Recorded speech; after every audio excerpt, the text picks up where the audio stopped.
তো ঘটনাটির স্থান রাসেল ভাইয়া খুলনার বয়রা বাজার, বয়রা নামক একটা জায়গা আছে, যারা খুলনায় যারা থাকেন তারা সেই জায়গাটা সম্পর্কে পরিচিত অবশ্যই। তো ওই বয়রা বাজার থেকে একটু ভিতরে একটি জমিদার বাড়ি আছে, স্থানীয়রা সেটাকে মল্লিক বাড়ি হিসাবে চেনে। তো ওই বাড়িটার মানে আমি ওখানে যাই নাই, কিন্তু ওইখানে ও যেভাবে বলেছে, রূপম যেভাবে বলেছে সেভাবে আমি বর্ণনা করছি যে ওই বাড়িটার পাশে বিশাল বাগান রয়েছে। একটা সময় সেখানে অনেক কিছু ছিল। এই বাগানেও এখন তো খুব শুনশান নীরবতা থাকে। এই বাগান কেন্দ্রিক অসংখ্য ঘটনা রয়েছে আর কি। আর ওই বাড়িটা কেন্দ্রিক আছে রাসেল ভাই, সেই ঘটনাটা আমি শেয়ার করব এখন আর কি। তো যিনি মানে এই রূপমের যাদের সম্পর্কে বলেছেন তাদের মানে আত্মীয় আর কি, ভাই হয় সম্পর্কে। তো প্রথম যার সঙ্গে ঘটনাটা ঘটে, ওনারা 4 ভাই। একজনের নাম হচ্ছে মহসিন, যিনি সবচেয়ে বড়। মেজজনের নাম হচ্ছে মাসুম, সেজজনের নাম হলো মামুন, এবং সবার ছোট যিনি নাম হলো মোহাম্মদ আলী। 4 ভাই ওনারা। তো ফার্স্ট যিনি মহসিন, যার নাম ছিল, ওনার বয়স তখন ছিল 27 কিংবা 28 বছর। ঘটনাটি শুরু কিন্তু 1996-97 সালের দিকে। 27 বা 28 বছর ওনার বয়স ছিল। হঠাৎ মানে এমনিতেও তো ওনাদের ওই জমিদার বাড়িতে বিভিন্ন ছোটখাটো সমস্যা দেখে দেখে ওনারা অভ্যস্ত ছিলেন। বিশেষ করে ওই বাগানের ওই সাইডটাতে মাঝে মাঝে রাতের বেলা অনেক আলো দেখতেন, ওরা দেখে আসলে ওনারা অভ্যস্ত ছিলেন। কিন্তু নতুন করে কিছু সমস্যার সূত্রপাত ঘটে। যেমন হঠাৎ রাতের বেলা ওনার মনে হতো ছাদের উপরে ওই যে আমরা যখন ওই যে বুলডোজার যেটা চলে রাস্তায়, অনেক সময় ভয়ঙ্কর শব্দ শুনি বুলডোজার চলে, মনে হতো মানে ছাদের উপর দিয়ে বুলডোজার চলছে, মানে এরকম শব্দ হতো এবং খুব ধূপধাপ শব্দ হতো। এই শব্দটা হওয়ার মোটামুটি 10 থেকে 15 মিনিটের মাঝখানে একটা বিরতি থাকত, এবং ওই যিনি বড় ভাই ছিলেন মহসিন ভাইয়ের ঘরের মধ্যে ধপ করে একটা শব্দ হতো। আচ্ছা। তো মনে হলো কেউ হয়তো বা কোনো কাঠের উপরে জোরে একটা শব্দ করেছে, এরকম মনে হতো। তো এটা হওয়ার পরেই মানে উনি খেয়াল করতেন যে ওনার ঘরের মধ্যে একজন মহিলা মানে এই মাথা থেকে ও মাথা হেঁটে মানে পায়চারি করছে আর কি, এরকম হাঁটাহাঁটি করে। উনি যতটুকু দেখতে পান সেটা হচ্ছে মহিলার যে চুল, এটা চুলটা সামনের দিকে নিয়ে আসা, মানে চেহারা দেখা যায় না, অনেক বড় চুল, চেহারাটা ঢাকা থাকে। এইভাবে অনেকক্ষণ হাঁটাহাঁটি করার পর হঠাৎ এই মহিলাটি ওই মহসিন ভাইয়ের একদম মুখের কাছে এসে চলে আসে এবং ওইভাবে অনেকক্ষণ তাকিয়ে থাকে। তো উনি যখনই মানে ভয়ে উনি চোখ খুলতে পারেন না, এবং এই ঘটনাটা প্রথম দিন যখন ঘটে ওনার তো মানে বুঝতেই পারছেন যে খুব ভয়ঙ্কর অবস্থা হয়ে যায়। উনি পরিবারের সাথে কথা বলেন যে এরকম উনি ঘটনা দেখেছেন। পরিবার থেকে প্রথম দিকে বলে এটা হয়তো বা মনের ভুল হতে পারে, এটা হয়তো বা তুমি দুঃস্বপ্ন দেখেছো, এরকম বলে আর কি। কিন্তু না, রাসেল ভাই প্রতিদিন এই ঘটনা ঘটতে থাকে। যখন এই ঘটনা প্রতিদিন ঘটতে থাকলো তখন ওনারা স্থানীয় যত মানে কবিরাজ আছেন যারা এই রিলেটেড ট্রিটমেন্ট গুলো করেন, প্যারানরমাল এক্সপার্ট যারা আছেন, তাদেরকে ডেকে নিয়ে এই ট্রিটমেন্ট গুলো করানোর চেষ্টা করে, কিন্তু ফলাফল আলটিমেটলি জিরো। প্রতিদিন একই ঘটনা এরকম, ঠিক রাতের বেলা মধ্যরাত্রে বা রাত্রের শেষ দিকে আজানের আগে হঠাৎ ধপ করে একটা শব্দ হয় ঘরের মধ্যে। প্রথম দিকে হলো ছাদে ওই শব্দটা হয়, এর খানিকক্ষণ পরে এই ঘরের মধ্যে ধপ করে শব্দ, তারপরে এই যে হাঁটাহাঁটি শুরু হয় এবং হাঁটাহাঁটার এক পর্যায়ে হঠাৎ মুখের সামনে চলে আসে ওই অবয়বটা। অনেকক্ষণ তাকিয়ে থাকে, অনেকক্ষণ একভাবে কোনো নড়াচড়া নেই, মনে যে স্ট্যাচুর মতো, মূর্তির মতো অনেকক্ষণ তাকিয়ে থাকে। তো আসলে এই সমস্যার থেকে সমাধান পাওয়ার দরকার। তখন ওনারা বাবা মা সিদ্ধান্ত নিলেন যে এনাকে মানে মহসিন ভাইকে বিয়ে দিয়ে দিবেন। তো মহসিন ভাইকে বিয়ে দিয়ে দিলেন। তো অদ্ভুত ব্যাপার, রাসেল ভাই বিয়ের পরে ওনার সাথে এই ধরনের কোনো ঘটনা ঘটেনি। তো সবাই ধারণা করেছিল যে সমস্যা সলভ হয়ে গেছে, কিন্তু সমস্যার আসলে সূত্রপাত ছিল এখানে। এই ঘটনা যখন মহসিন ভাইয়ের সাথে ঘটনা শেষ হয়ে গেল, তখন ওনার ইমিডিয়েট যিনি ছোট মানে মাসুম ভাইয়ের সাথে ঘটনা ঘটা শুরু। আচ্ছা, ঠিক একই ঘটনা। তো মাসুম ভাই ছিল ভয়ঙ্কর টাইপের ভীতু প্রকৃতির লোক। তো ওনার থেকে বয়স 2-3 বছরের ছোট ছিল, জি। মানে মহসিন ভাই থেকে, তখন এই একই ঘটনা ঘটছে এবং উনি আর এটা সহ্য করতে পারতেন না। মহসিন ভাই তো তাও কিছুদিন সহ্য করেছিলেন, উনি কিছুদিন সহ্য করতে, রাত্রেবেলা খুব চিৎকার চেঁচামেচি করতেন, খুবই মানে ওনার শারীরিক অবস্থাও খুব খারাপ হয়ে গেল, মানে খুবই বাজে অবস্থা। তখন পরিবার থেকে চিন্তা করলেন যে যেহেতু মহসিন ভাইকে বিয়ে দেওয়ার পরে সমস্যাটা হয় নাই, তাহলে ওনাকেও যেহেতু বয়স ওনার থেকে 2-3 বছর কম, সুতরাং বিয়ে দেওয়া যাবে, তাকেও বিবাহ দিয়ে দেওয়া হয়। অদ্ভুত ব্যাপার আসলে বিয়ের পরে কিন্তু তার সাথে এই সমস্যাটা আর ঘটে নাই। আচ্ছা, সবাই চিন্তা করছে আচ্ছা ঠিক আছে, তাহলে সমস্যা হয়তো বা সমাধান হলো। কিন্তু রাসেল ভাই এই সমস্যাটা আবার পরাজয়ে ভর করে তার ঠিক ইমিডিয়েট ছোট ছেলে মামুন ভাইয়ের সাথে, তার সাথে একই ঘটনা। কিন্তু তারা যেহেতু মোটামুটি সর্বোচ্চ 2 বছরের বা সর্বোচ্চ 3 বছরের ব্যবধান ছিল তাদের বয়সের, তাকেও এই সমস্যা থেকে মানে যেহেতু দেখা গেল দুইজনের একইভাবে সমস্যার সমাধান হয়েছে, তো তাকেও বিয়ে দেওয়া হয় এবং তার সাথেও এই সমস্যাটা থাকে না। আচ্ছা। কিন্তু রাসেল ভাই এই 3 জনের যখন বিয়ে হয়, সবাই ছোট ভাই, তার বয়স ছিল 12 কি 13 বছর, তখন এর সাথে এই ঘটনা ঘটা শুরু করে। এখন স্বাভাবিকভাবে যেই প্রক্রিয়ায় 3 ভাইয়ের সমস্যাটা সমাধান হয়েছে, সে তো ছিলেন নাবালক ছেলে, তাকে তো বিবাহ দেওয়া যাচ্ছিল না। এখন প্রতিনিয়ত তার সাথে ঘটনা ঘটা শুরু করেছে এবং অন্য 3 ভাইয়ের সাথে যে ঘটনাটা ঘটা শুরু করেছিল এর বেলায় ঘটে তার উল্টাটা। এর কি হয়, এই যিনি মোহাম্মদ আলী ভাই, যিনি এখনো হয়তো শুনছেন আজকের ঘটনা আর কি, তো উনি প্রথম দিকে যেহেতু বড় 3 ভাইয়ের সাথে ঘটনাটা ঘটছিল, উনি ছোট মানুষ ছিলেন, তো প্রথম দিকে চিন্তা করে ইস আমার সাথে যদি ঘটনাটা ঘটতো, উনি মানে এটা খুব এক্সাইটেড ছিলেন। আচ্ছা, তো সত্যি যখন ওনার সাথে ঘটনাটা ঘটা শুরু করলো, উনি কিন্তু রাসেল ভাই ভয় পান নাই। আচ্ছা, উনি একদম বিষয়টা স্বাভাবিকভাবে নিয়েছেন এবং শুধু তাই না, উনি রাতের বেলা মানে ওনার ভাষ্য অনুযায়ী উনি রাতের বেলা অপেক্ষা করতেন যে কখন ওই ধপ করে শব্দটা হবে, ঘরের মধ্যে আসবেন এবং হাঁটাহাঁটি করবে এবং তার দিকে তাকিয়ে থাকবে। আচ্ছা, কিন্তু ওই অন্ধকার ঘরে শুধু ডিম লাইট জ্বালানো থাকতো, তো ওই মহিলার চেহারাটা দেখতে পারতেন না। এইভাবে কিন্তু রাসেল ভাই বহু বছর কেটে যায় প্রতিদিন। তো তখন যে প্রবলেমটা হয় যে মাসুম ভাই মানে ওই মোহাম্মদ আলী ভাইয়ের সাথে ঘটনা ঘটে থাকে, যখন ওনার বিবাহের বয়স হয়ে যায়, তখন পরিবার থেকে বিবাহ দিতে চায়, কিন্তু উনি নিজেই আর বিয়ে করতে চায় না, যে না আমি বিয়ে করবো না, বিয়ে করলে হয়তো বা আমি এই দৃশ্যটা দেখতে পারবো না, এইভাবে প্রতিদিন আমার সাথে দেখা করে আমি এটাই করতে, মানে ওনার সাথে একটা ভালোবাসার সম্পর্ক হয়ে গেছে আর কি, এরকম একটা অবস্থা। তো একদিন রাসেল ভাই মোহাম্মদ আলী ভাই যেটা করে বসেন আর কি, মানে বেশি সাহস মানে দেখাতে গিয়ে যে ঝামেলাটা বাধায় ফেলেন, সেটা হলো ওই প্রতিনিয়ত যখন ওই কিছুক্ষণ হাঁটাহাঁটি করার পরে যখন একভাবে এসে তাকিয়ে থাকে, ওই দিন মোহাম্মদ আলী ভাই উনি চিন্তা করেছেন যে এর চেহারা তো আমি এত বছরে দেখলাম না, 10-12 বছর হয়ে গেল, আমি তো চেহারা দেখলাম না, আজকে চেহারাটা আমি দেখবো, এর চেহারাটা কেমন। তখন যখনই ওই মুখটা সামনে নিয়ে এসেছে, আসার সাথে সাথে মোহাম্মদ আলী ভাই কি করেছে, উনি হাতটা বাড়িয়ে খপ করে তার চেহারায় হাত দিয়েছে। আচ্ছা, যে চেহারাটা কেমন, এবং সে কথা বলেছে। রাসূল আরেকটা বিষয়, এই মহিলা যিনি আসেন ইনি কিন্তু কারোর সাথে কখনো কথা বলে না, কখনো এই 10-12 বছর আসছে কখনো তার সাথে কথা বলে নাই। তো উনি খপ করে তার মুখে হাত দিয়ে বসেন, চুলের সামনে তো চুল থাকে, মুখ করে হাত দিয়ে মুখটা চেপে ধরেন আর কি।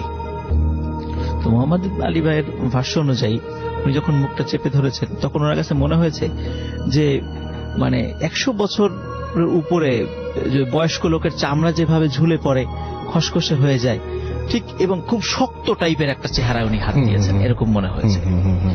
এবং যখন উনি হাত দিয়েছেন রাসেল ভাই, তখনই ওই ছায়া মূর্তিটি অদৃশ্য হয়ে যায়।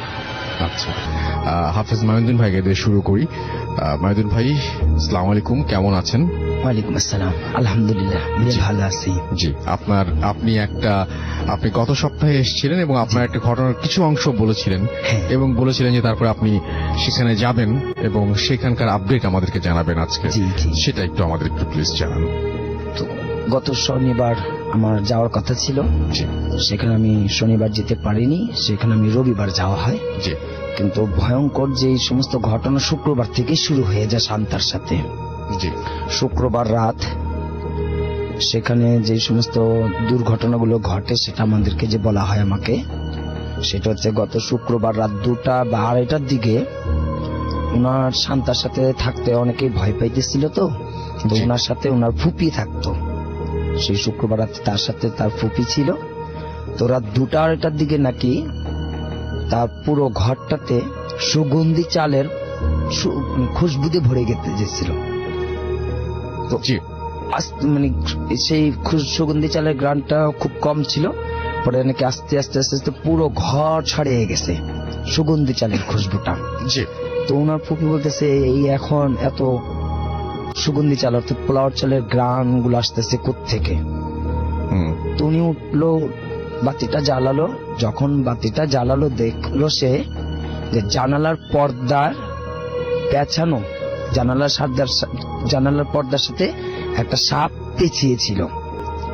সেই সাপটা জানালার সামনে পর্দার সাথে পেঁচানো ছিল। উনি তো দেখে একটা চিৎকার দেন। তো মানুষ আসার আগে দিয়ে সেই সাপটা চলে যায়। তখনই শান্তা তো ঘুমানো ছিল, কিন্তু শান্তা তখন খুব জোরে হাসতেছে, পরে আবার কান্না করতেছে। পরে সে একটা সময়তে সে উঠে চলে যেতেছিল, বাসার থেকে বের হতে যেতেছিল। তো ওনাকে খুব জোর করে সবাই ধরে রাখে এবং তাদের ঘরে একটি পানি পড়া ছিল, সেটা তাকে ছিটে দেওয়াতে সে আবার অচেতন হয়ে যায়, জ্ঞান হারিয়ে ফেলে। তো শুক্রবারটা ছিল এমন। এরপর শনিবার দিন ভর দুপুর বেলায় আরেকটা নাকি ঘটনা ঘটে। সেটা হচ্ছে আমার যাওয়ার কথা ছিল, আমি তো শনিবার যেতে পারিনি। তো শনিবার ভর দুপুর বেলায় যেটা ঘটনা ঘটে, সে শনিবার দিন সকালে উঠে গোসল করলো, খাওয়া দাওয়া সবই করলো।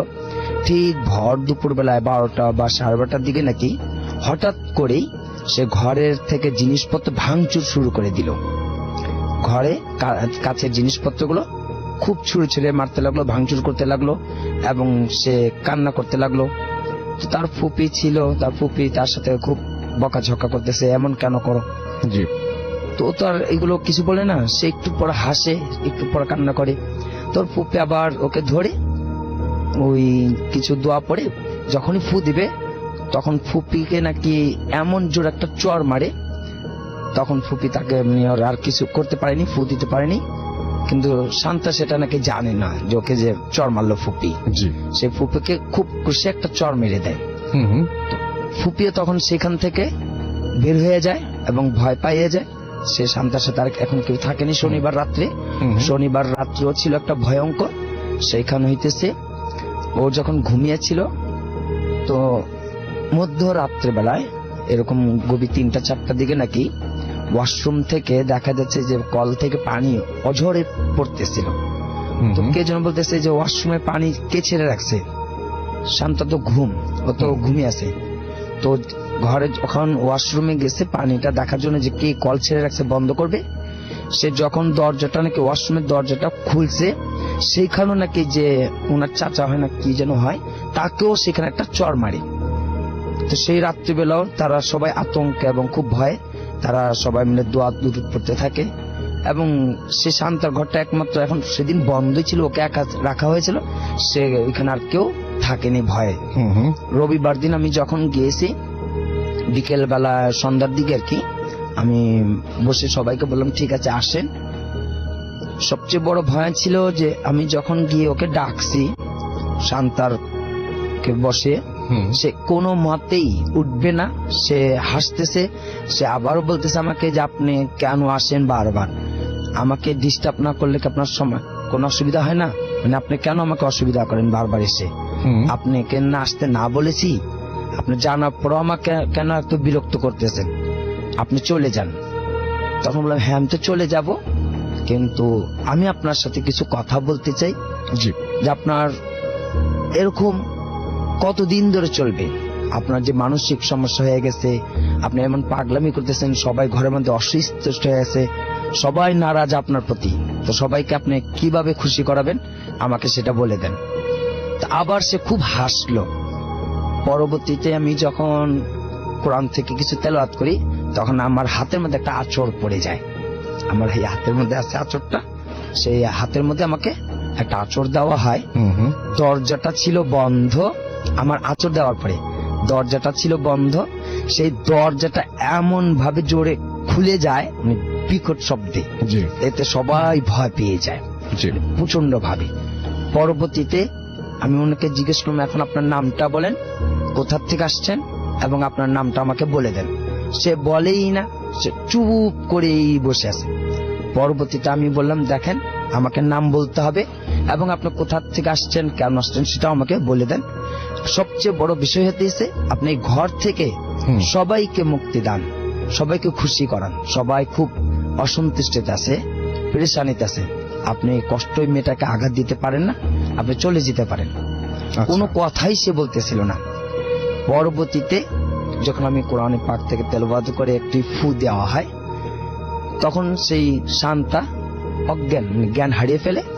কিছুক্ষণ পর, বেশ আধা ঘন্টার পরে মতন, সে উঠে বসে এই যে তার যা কিছু হয়েছে বলল যে কোনো কিছুই নাকি তার স্মরণ নেই। উনি যে বিক্রমপুর গিয়ে যে দাওয়াতে খেয়ে আসছিল, ওইটাও নাকি তার মনে নেই। এই যে আসার পরে যে কি হয়েছে না সে নাকি কিছুই বলতে পারে না। পরবর্তীতে সে বলছে যে আমার এগুলো কিছু কষ্ট ছিল, আমার শরীর ভার ছিল, কেন এলোমেলো ছিল আমি কাউকে ঠিক মতন চিনতে পারিনি। তবে এই যে আমাদের এই কাজ যে সাপ জিনটা, জিন সাপটা প্রচন্ড শক্তিশালী এবং ক্ষমতাধর ছিল, যা খুবই কষ্ট হয়েছে, যা আমিও আঘাত পেয়েছি। এমন একটি খুব ভয়ঙ্কর জিনটা ছিল এটা। তা এখন ছাড়ানো হয়েছে, কিন্তু ও বলছে যে আমি আবারও দেখা করব, আমি আবারও আসবো, আমি আবার ওর সাথে দেখা করে যাব। তো আমি এটাও বলছি, উনি আমাকে বলছে যে পূর্ণিমা যখন হয় আর অমাবস্যা যখন হয় আমি ওই সময়তে দেখা করব, যদি সম্ভব হয় ওই সময়তে তাকে হেফাজত করে নিও। কিন্তু সে বলছে অমাবস্যা এবং পূর্ণিমায় আমি ওর সাথে দেখা করব। ওকে, এটাই ছিল ভাইয়া। Thank you so much. আমরা এখন যাচ্ছি আমাদের আফনান ভাইয়ের কাছে এবং তার কাছ থেকে আমরা সেকেন্ড যে ঘটনা তার সেটা শুনবো। আশা করছি আপনাদের ভালো লাগবে। ধন্যবাদ রাসেল ভাই দ্বিতীয়বার সুযোগ দেওয়ার জন্য। রাসেল ভাই, এমনিতে সাধারণত সরাসরি ঘটনায় চলে যাই, তো আজকে আসলে আমি এখানে এসে সবার ঘটনা শুনে আমার এতটাই ভালো লাগছে যে আমি কোনো ঘটনা আসলে কমপ্লিমেন্ট না করে কিন্তু থাকতে পারছি। আচ্ছা, জি বলেন। স্পেশালি ফার্স্টে যে আপুটা এসেছিলেন নরওয়ের অসলো থেকে, আমার এক বন্ধু আছে নরওয়ের অসলোতে থাকে। বছর 2 আগে ও আমাকে একবার বলেছিল যে অসলোর নেস নামক একটা জায়গায় এরকম একটা জায়গা আছে যেখানে গেলে নাকি সুইসাইড করতে ইচ্ছা করে, বাট সেটা কি কোনো চার্চের ওখানে কিনা এরকম কিছু বলে নাই আমাকে। তো আমি ওকে বলেছিলাম যে ঠিক আছে আমাকে এরকম ঘটনা পেলে জানায়, কিন্তু পরবর্তী ওর সাথে আমার যোগাযোগ করা সম্ভব হয়নি। তো আমি তো জানতাম না আপু ঠিক ওই জায়গার ঘটনাটাই বললো। আমার পাশ থেকে যখন বলছিল আমি খুব মনোযোগ দিয়ে শুনছিলাম যে আসলে এটা তো এরকম একটা কথা তো আগে আমাকে বলেছিল আমার এক বন্ধু। আর রাসেল ভাই, অনেকে বিশ্বাস করে না যে এরকম জায়গা থাকতে পারে। আমি এর আগেও কিন্তু অনেকদিন আগে একটা ঘটনা বলেছিলাম, জাপানের ফুজিয়ামা শহরের একটা জঙ্গল আছে, সবাই এটাকে সুইসাইড ফরেস্টই বলে। ওখানে কেউ গেলে ওখানে সবার ইচ্ছা করে যে সুইসাইড করবে, এবং যারা ওখান থেকে সুইসাইড করার অ্যাটেম্প্ট নেয় কিন্তু করতে পারে না, বেঁচে ফিরে আসে, ওরা কিন্তু বাকিটা জীবন মেন্টালি ডিসেবল হয়ে থাকে। আচ্ছা, সুতরাং এরকম ওয়ার্ল্ডে কিন্তু এরকম বেশ জায়গা আছে এরকম অবিশ্বাস করার কিন্তু কোনো উপায় নেই। বিশেষ করে ইউরোপিয়ান কান্ট্রিগুলোতে এটার পরিমাণ অনেক বেশি, বরং আমাদের এশিয়াতেই সেটা কম, ওখানে অনেক বেশি। আর জাদুবিদ্যার সবচেয়ে বেশি চর্চা হয় কিন্তু আফ্রিকাতে এবং দক্ষিণ আমেরিকাতে, এটা সবচেয়ে বেশি হয়। রাসেল ভাই, এখন আমি সরাসরি আমার ঘটনাটা চলে যাচ্ছি। তো এই ঘটনাটি রাসেল ভাই আমাকে দিয়েছে আমাদের রাজবাড়ী ভৌতিক টিমের সদস্য সচিব। এর আগে অনেক ঘটনা দেয় আর কি, আজকে এবারও দিয়েছে। সরাসরি ঘটনাটা চলে যাই। ঘটনাটির সময়কাল রাসেল ভাই 1997 সালের দিকের ঘটনা। এই ঘটনাটি মানে একটু ব্যাকগ্রাউন্ড আমাকে একটু নিয়ে আসতে হবে বলার জন্য। সেটা হলো যে পাবনা জেলার নাজিরগঞ্জ থেকে সাধারণত দেখা যায় ওই সময় হতো কি, ওই যে কিছু আমরা যেটাকে ওই যে কামলা বলি আর কি, ওই যে গ্রামে যখন ধান কাটার মৌসুম হয় ওই সময় কিন্তু বিভিন্ন জায়গায়, বিশেষ করে উত্তরবঙ্গ থেকে শুরু করে বিভিন্ন জায়গা থেকে কিন্তু লোক আসে ধান কাটার জন্য। যে এলাকায় অন্তত ধান পাট বেশি হয়, আমাদের ফরিদপুর অঞ্চল বা রাজবাড়ী অঞ্চলে ধান পাট একটু বেশি হয় আর কি। তো যার কারণে এখানে এই কামলারা আসেন আর কি। তারপর সিজন শেষ হলে তারা আবার বাড়িতে চলে যান। দেখা যাচ্ছে ওই সময়ে আপনার কিছু লোক আসে আপনার নাজিরগঞ্জ থেকে, আর আসে হচ্ছে রাজবাড়ী জেলার কালুখালী উপজেলার হেলেঞ্চা গ্রামে। রাসেল ভাই, এর আগেও আমি কালুখালী নিয়ে কিন্তু অনেকগুলো ঘটনা বলেছি, এবং আমাদের রাজবাড়ী জেলার, আমার বাসা যেহেতু রাজবাড়ী জেলার সবচাইতে যে হন্টেড এরিয়া যেগুলো আছে ম্যাক্সিমাম কিন্তু এই কালুখালী উপজেলার মধ্যে পড়ে। এবং আমি নিজেও সরজমিনে কয়েকটা জায়গায় গিয়েছি, মানে সেই রিলেটেড ঘটনা বলে, যেমন জামালের বাগানের একটা ঘটনা বলেছিলাম, একটা বিলের ঘটনা বলেছিলাম, আমি নিজে সেখানে গিয়েছি একদম সশরীরে। তো এই গ্রামের নামটা ছিল হেলেঞ্চা গ্রাম, এখনো আছে গ্রামটা। তো এই হেলেঞ্চা গ্রামের ঘটনাটা ছিল ওই নাজিরগঞ্জ থেকে দুইজন আপন দুই ভাই আসেন আর কি একটা বাড়িতে, একটা বড় একটা গেরস্ত বাড়িতে কাজ করার জন্য। তো ওনারা ওই গেরস্ত যিনি ওই বাড়ির মালিক, ওনারা দেখতেন যে এই দুই ভাই, আপন দুই ভাই খুবই অনেস্ট, পরিশ্রমী, এবং তাদের উপরে যে সাধারণত দেখা যায় মানুষ অনেকে কাজে ফাঁকি দেয়, দাঁড়িয়ে থেকে কাজ করাতে হয়, দেখা যায় তারা খুবই সব কাজগুলো খুব সুন্দরভাবে করেন। এবং গেরস্ত ওদের দুইজনকে খুব ভালো লাগে। আবার দেখা যাচ্ছে যে কাজের মাঠের মধ্যে নামাজের ওয়াক্ত হয়ে গেছে, তারা কিন্তু একদম মানে কাজ ফেলে দিয়ে নামাজ পড়ে আবার কাজ শুরু করে। আচ্ছা, তো এটা দেখে গেরস্তর খুব ভালো লাগে। ভালো লাগার পরে তখন যখন সিজনটা শেষ হয়ে যায়, সবাই যখন বাড়ি চলে যাবে, তখন ওই গেরস্ত তখন ওই দুই ভাইকে বলে যে তোমাদের দুইজনকে আমার খুব ভালো লেগেছে, তো আমার মানে দুটো মেয়ে আছে, তোমরা তোমাদের পরিবারের সদস্যদের আমার ঠিকানা দাও, বাড়ির ঠিকানা দাও, আমি আমার দুই মেয়েকে তোমাদের সাথে বিয়ে দিতে চাই। তো ওরা দুইজন ছিল কিন্তু রাসূল ভাই খুবই গরিব।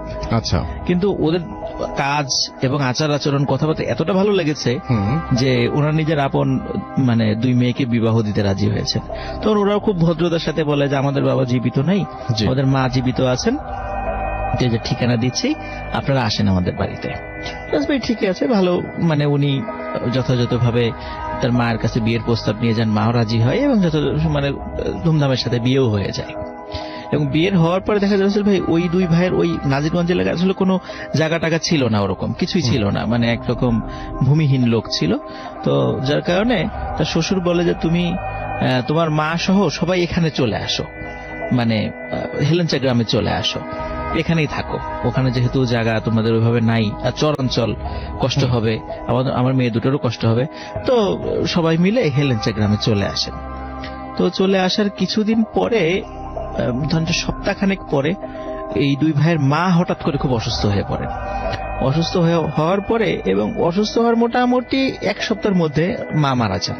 আচ্ছা, কিন্তু রাসূল ভাই এখানে একটা প্রবলেম হয়ে দাঁড়ায়, ওনার মায়ের একটা ওসিয়ত ছিল, আচ্ছা, যে ওনার হাজবেন্ডের কবরের পাশে যে ওনার কবর হয়, কবর দেয়া, এটা উনি অনেক আগে থেকে, এবং যার কাছে মানে দেখা হতো আত্মীয় স্বজন বলতে সবাইকে ওসিয়ত করে যেত আমার কবরটা যেন আমার স্বামীর কবরের পাশে হয়। আচ্ছা, যেহেতু ওনার মায়ের একটা ওসিয়ত ছিল এবং ওনার বাচ্চা দুটো ছোট অবস্থায় ওনার মা বিধবা হয়েছিলেন, এই জন্য মানে জীবনে অনেক কষ্ট করেছেন, কিন্তু এই ইচ্ছাটা অবশ্যই পূর্ণ করতে হবে। তার দুই ছেলে বলে যেভাবেই হোক দূরে হলেও আমার মাকে আমার বাবার কবরের পাশেই কবর দেব। আচ্ছা, তখন সময়টা এতটা মানে ছিল না, মানে অনুকূলে ছিল না, বর্ষাকাল শুরু হয়ে যায় তখন। আবার ওই সময় তো যোগাযোগ ব্যবস্থা তো উন্নত ছিল না যে এত দূর নিয়ে যাবে। তো এখানে রাসূল ভাই বলে রাখা ভালো যে ওই হেলেঞ্চা গ্রাম থেকে পদ্মা নদীতে আসার জন্য প্রায় 7 কিলোমিটার মানে মনে করেন যে মেঠো পথ অতিক্রম করতে হয়। আচ্ছা, তারপরে নদীতে আসার পরে শাখা নদী পার হতে প্রায় আরো নদী পথ 5-6 কিলোমিটার অতিক্রম করতে হয়। তারপর মূল পদ্মা থেকে আবার নাজিরগঞ্জ যেতে কিন্তু সব মিলে প্রায় 15 থেকে 17 কিলোমিটারের খালি নদী পথ পাড়ি দিতে হয়। এটা কিন্তু খুব সহজ পথ না, আর ওই সময়টাতে যোগাযোগ ব্যবস্থা আরো এতটা ভালো ছিল না ওই অঞ্চলে। এখন একটু ভালো হয়েছে, এমনি দেখছি মোটামুটি ওই অঞ্চলের রাস্তাঘাটগুলো এখন দেখছি মোটামুটি আলহামদুলিল্লাহ ভালো হয়েছে আর কি। এখন ওরা চিন্তা করে যে মায়ের লাশ তো নিয়ে যেতে হবে, আর যেহেতু মানে লাশ মানে গ্রামের লোকজনের একটা বিশ্বাস যে লাশ দ্রুত দাফন করে দেয়া, তখন সবাই চিন্তা করে যে যেহেতু মানে সন্ধ্যার পরে মারা যায় ওনার মা, তো চিন্তা করে যে লাশটা আমরা নিয়ে যাব, রাত্রেই নিয়ে যাই, যতদূর আগানো যায়, যাতে সকাল হলেই দাফন করে দেয়া যায়। তো সবাই বলে যে এত রাত্রে তো নৌকা টোকা পাওয়া যাবে না, তারপর চেষ্টা করতে তো দোষ নেই। তো হেলেঞ্চা গ্রাম থেকে রাসূল ওনারা রওনা দেওয়ার সময় তো ওনারা প্রায় 4 কিলোমিটারের পথ একটা ভ্যানে যান। তারপরে প্রায় 3 কিলোমিটার পথ একটা ঘোড়ার গাড়ি পান। এই ঘোড়ার গাড়িতে যান। এই পর্যন্ত রাসূল ভাই ওই ভ্যান চালক বা ঘোড়ার গাড়ি এই রিলেটেড কোনো প্রবলেম হয়নি। ওনারা মাঠে যখন নদীর ধারে আসেন তখন দূরে দেখেন যে একটা নৌকা, অনেক দূরে কারণ সব বর্ষাকাল ছিল তো, জি। মানে মোটামুটি লোকজন একটু মাছ ধরাও ব্যস্ত ছিল। তো অনেক রাত হয়ে গেছিল ওখানে আসতে, প্রায় রাত 1টা-1:30 বেজে গেছে ওই সময়, মানে ওই নদীর ধারে আসতে। ওই 5-7 কিলোমিটার অতিক্রম করতে এত সময় লেগেছে সন্ধ্যার পর থেকে। তো এখন ওনারা দূর থেকে ডাকছিলেন ওই মাঝিদেরকে। তো দেখা যাচ্ছে যে একটা মাঝারি সাইজের একটা নৌকা, 2-3 জন মাঝি সহ ওখানে আসেন। বলে কি ব্যাপার, আপনি কি হয়েছে, ডাকাডাকি করেন কেন? তো বলে যে আমার মায়ের লাশটা নিয়ে যেতে হবে নাজিরগঞ্জে। আচ্ছা। তো এখানে আপনি সাহায্য করেন। বলে যে আমাদের তো এখন মাছ ধরার সময়, আমরা তো জাল ফেলেছি নদীতে, এখন তো আমরা যেতে পারবো না, আর তাছাড়া লাশ তো আমরা নেই না এইভাবে, আমরা তো এটা তো মাছ ধরা নৌকা। তো খুব অনুনয় বিনয় করেন, বলে যে আপনার মাছ ধরে সাধারণত রাত্রে কয় টাকার মাছ ধরবেন? তো বলে এত টাকার মাছ ধরবো। বলে ঠিক আছে, আপনি যত টাকার মাছ ধরবেন বাজারে বিক্রি করে আমি তার দ্বিগুণ টাকা দিব, শুধু লাশটা খালি নাজিরগঞ্জের ঘাটে আমাদেরকে পৌঁছে দেন।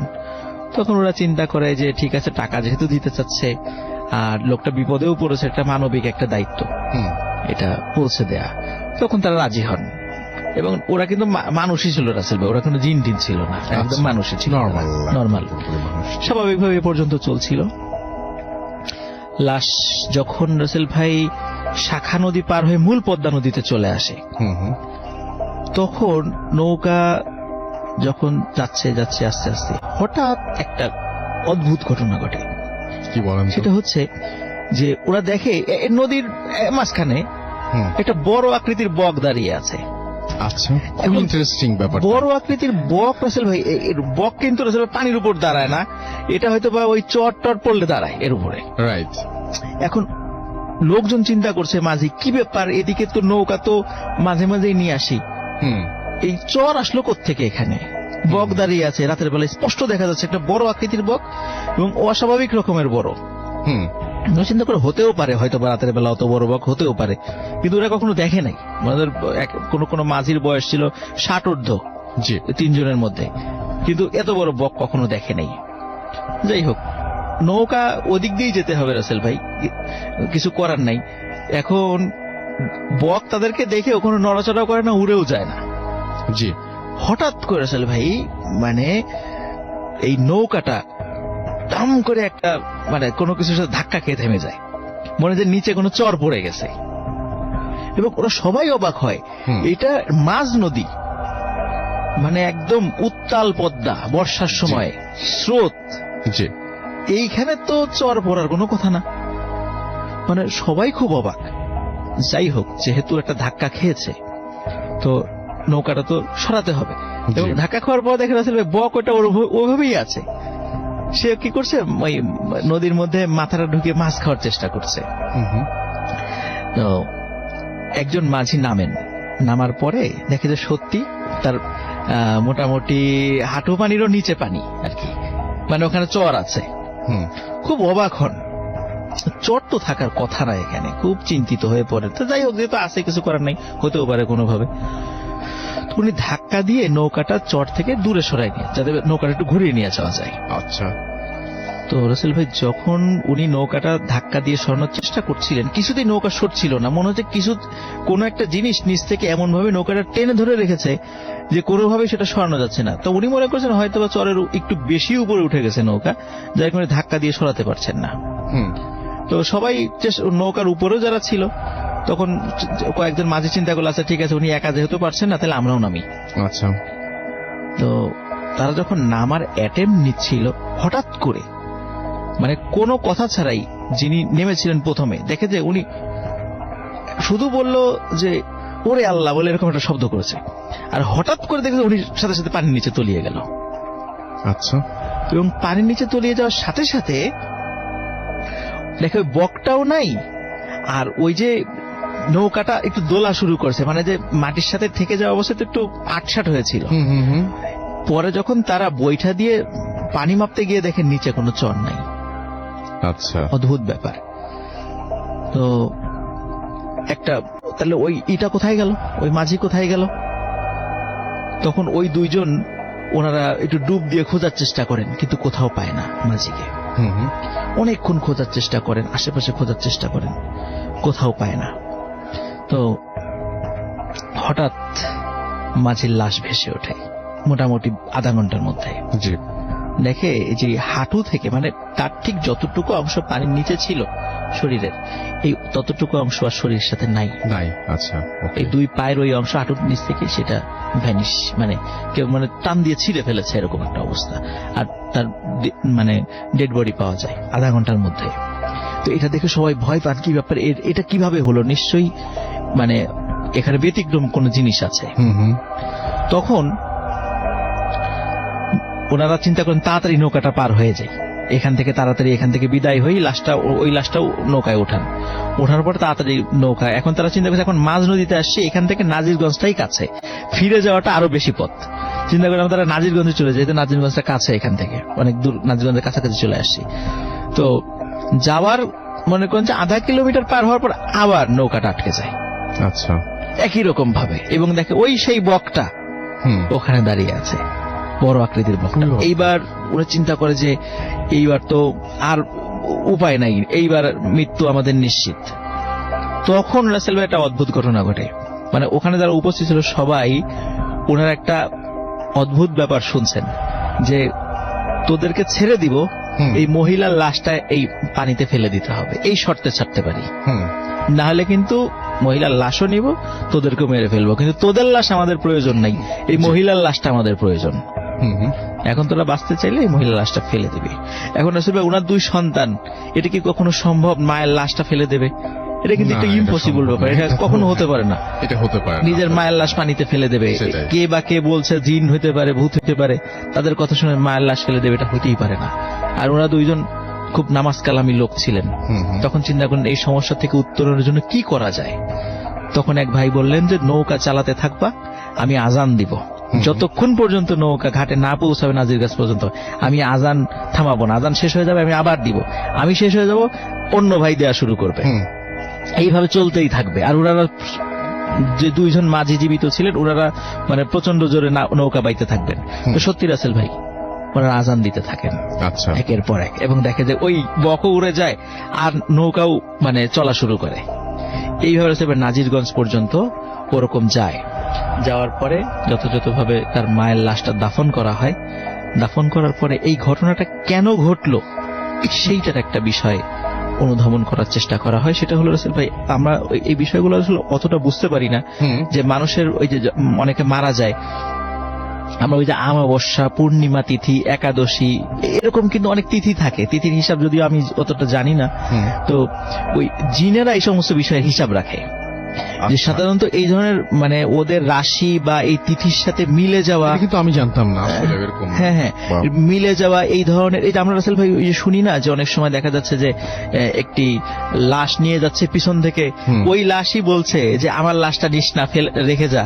তখন যারা লাশটা বহন করছে সবাই ওই লাশটা ফেলে চলে যায়, দেখা যায় ওই লাশটা অদৃশ্য হয়ে গেছে বা কেউ নিয়ে গেছে। সাধারণত রাসূল ভাই এই ঘটনা সবসময় ঘটে না, ওই যে নির্দিষ্ট কোনো সময় রাশির সাথে মিল রেখে যদি কোনো মানুষ মারা যায়, দৈবক্রমে এই ধরনের ঘটনা ঘটে, সাধারণত ওই লাশগুলো জিনেরা ওই জাদুটোনা করার জন্য এই লাশগুলো ব্যবহার করে। আচ্ছা, তো এই সময় এই ধরনের কোনো বিষয়ের ক্ষেত্রে জিনেরা ওই লাশগুলো যে কোনো উপায়ে নিয়ে যাওয়ার চেষ্টা করে। তো এই কারণেই ওই ঘটনা ঘটেছিল যে ওনার আম্মা যখন মারা গেছিলেন, তো ওই ধরনের কোন আমাবস্যা, পূর্ণিমা বা ওই তিথিগত কিছু ব্যাপার ছিল, এই জন্য জিনেরা সর্বোচ্চ চেষ্টা করেছিল লাশটা চুরি করার। কিন্তু যখনই ওই যে যখন ঘোড়ার গাড়ি বা ওই যে শেষে, তখন ওখানে অনেক লোক ছিল, ওই প্রত্যেকটাই সেই, এই জন্য ওরা ওই সুযোগটা পায়নি। যখন মাঝ নদীতে চলে আসছে, আশেপাশে কোনো লোক নাই, তখন এই সুযোগটা তারা নিতে গিয়েছিল আর কি। আর যখন ওই যে ওনারা নেমেছে, ওই যে মাঝিটা নেমেছিল, মাঝিটার মৃত্যুটা হয়েছিল জিনদের হাতে। আচ্ছা, তো যার কারণে সে আর কিছু বলে যেতে পারেনি। পরবর্তীতে ওখানে একজন বুজুর্গ ব্যক্তি, উনি এইটা বলেছিলেন যে এটা এই কারণে হয়েছে। পরবর্তীতে তার মায়ের লাশটা দাফন করা হলেও রাসূল ভাই পরে যে ঘটনাটা ঘটে আমি শুনেছি, যে কে বা কারা এই লাশটাও চুরি করে নিয়ে যায়। কিন্তু এটা যে কোনো মানে এখানে রাসূল ভাই বলে রাখা ভালো, জিন কিন্তু কোনো কবর থেকে লাশ চুরি করতে পারে না। আচ্ছা, সাধারণত যে সমস্ত তান্ত্রিক বা কবিরাজরা আছে, এরা জিনদেরকে দিয়ে লাশগুলো চুরি করানোর চেষ্টা করে।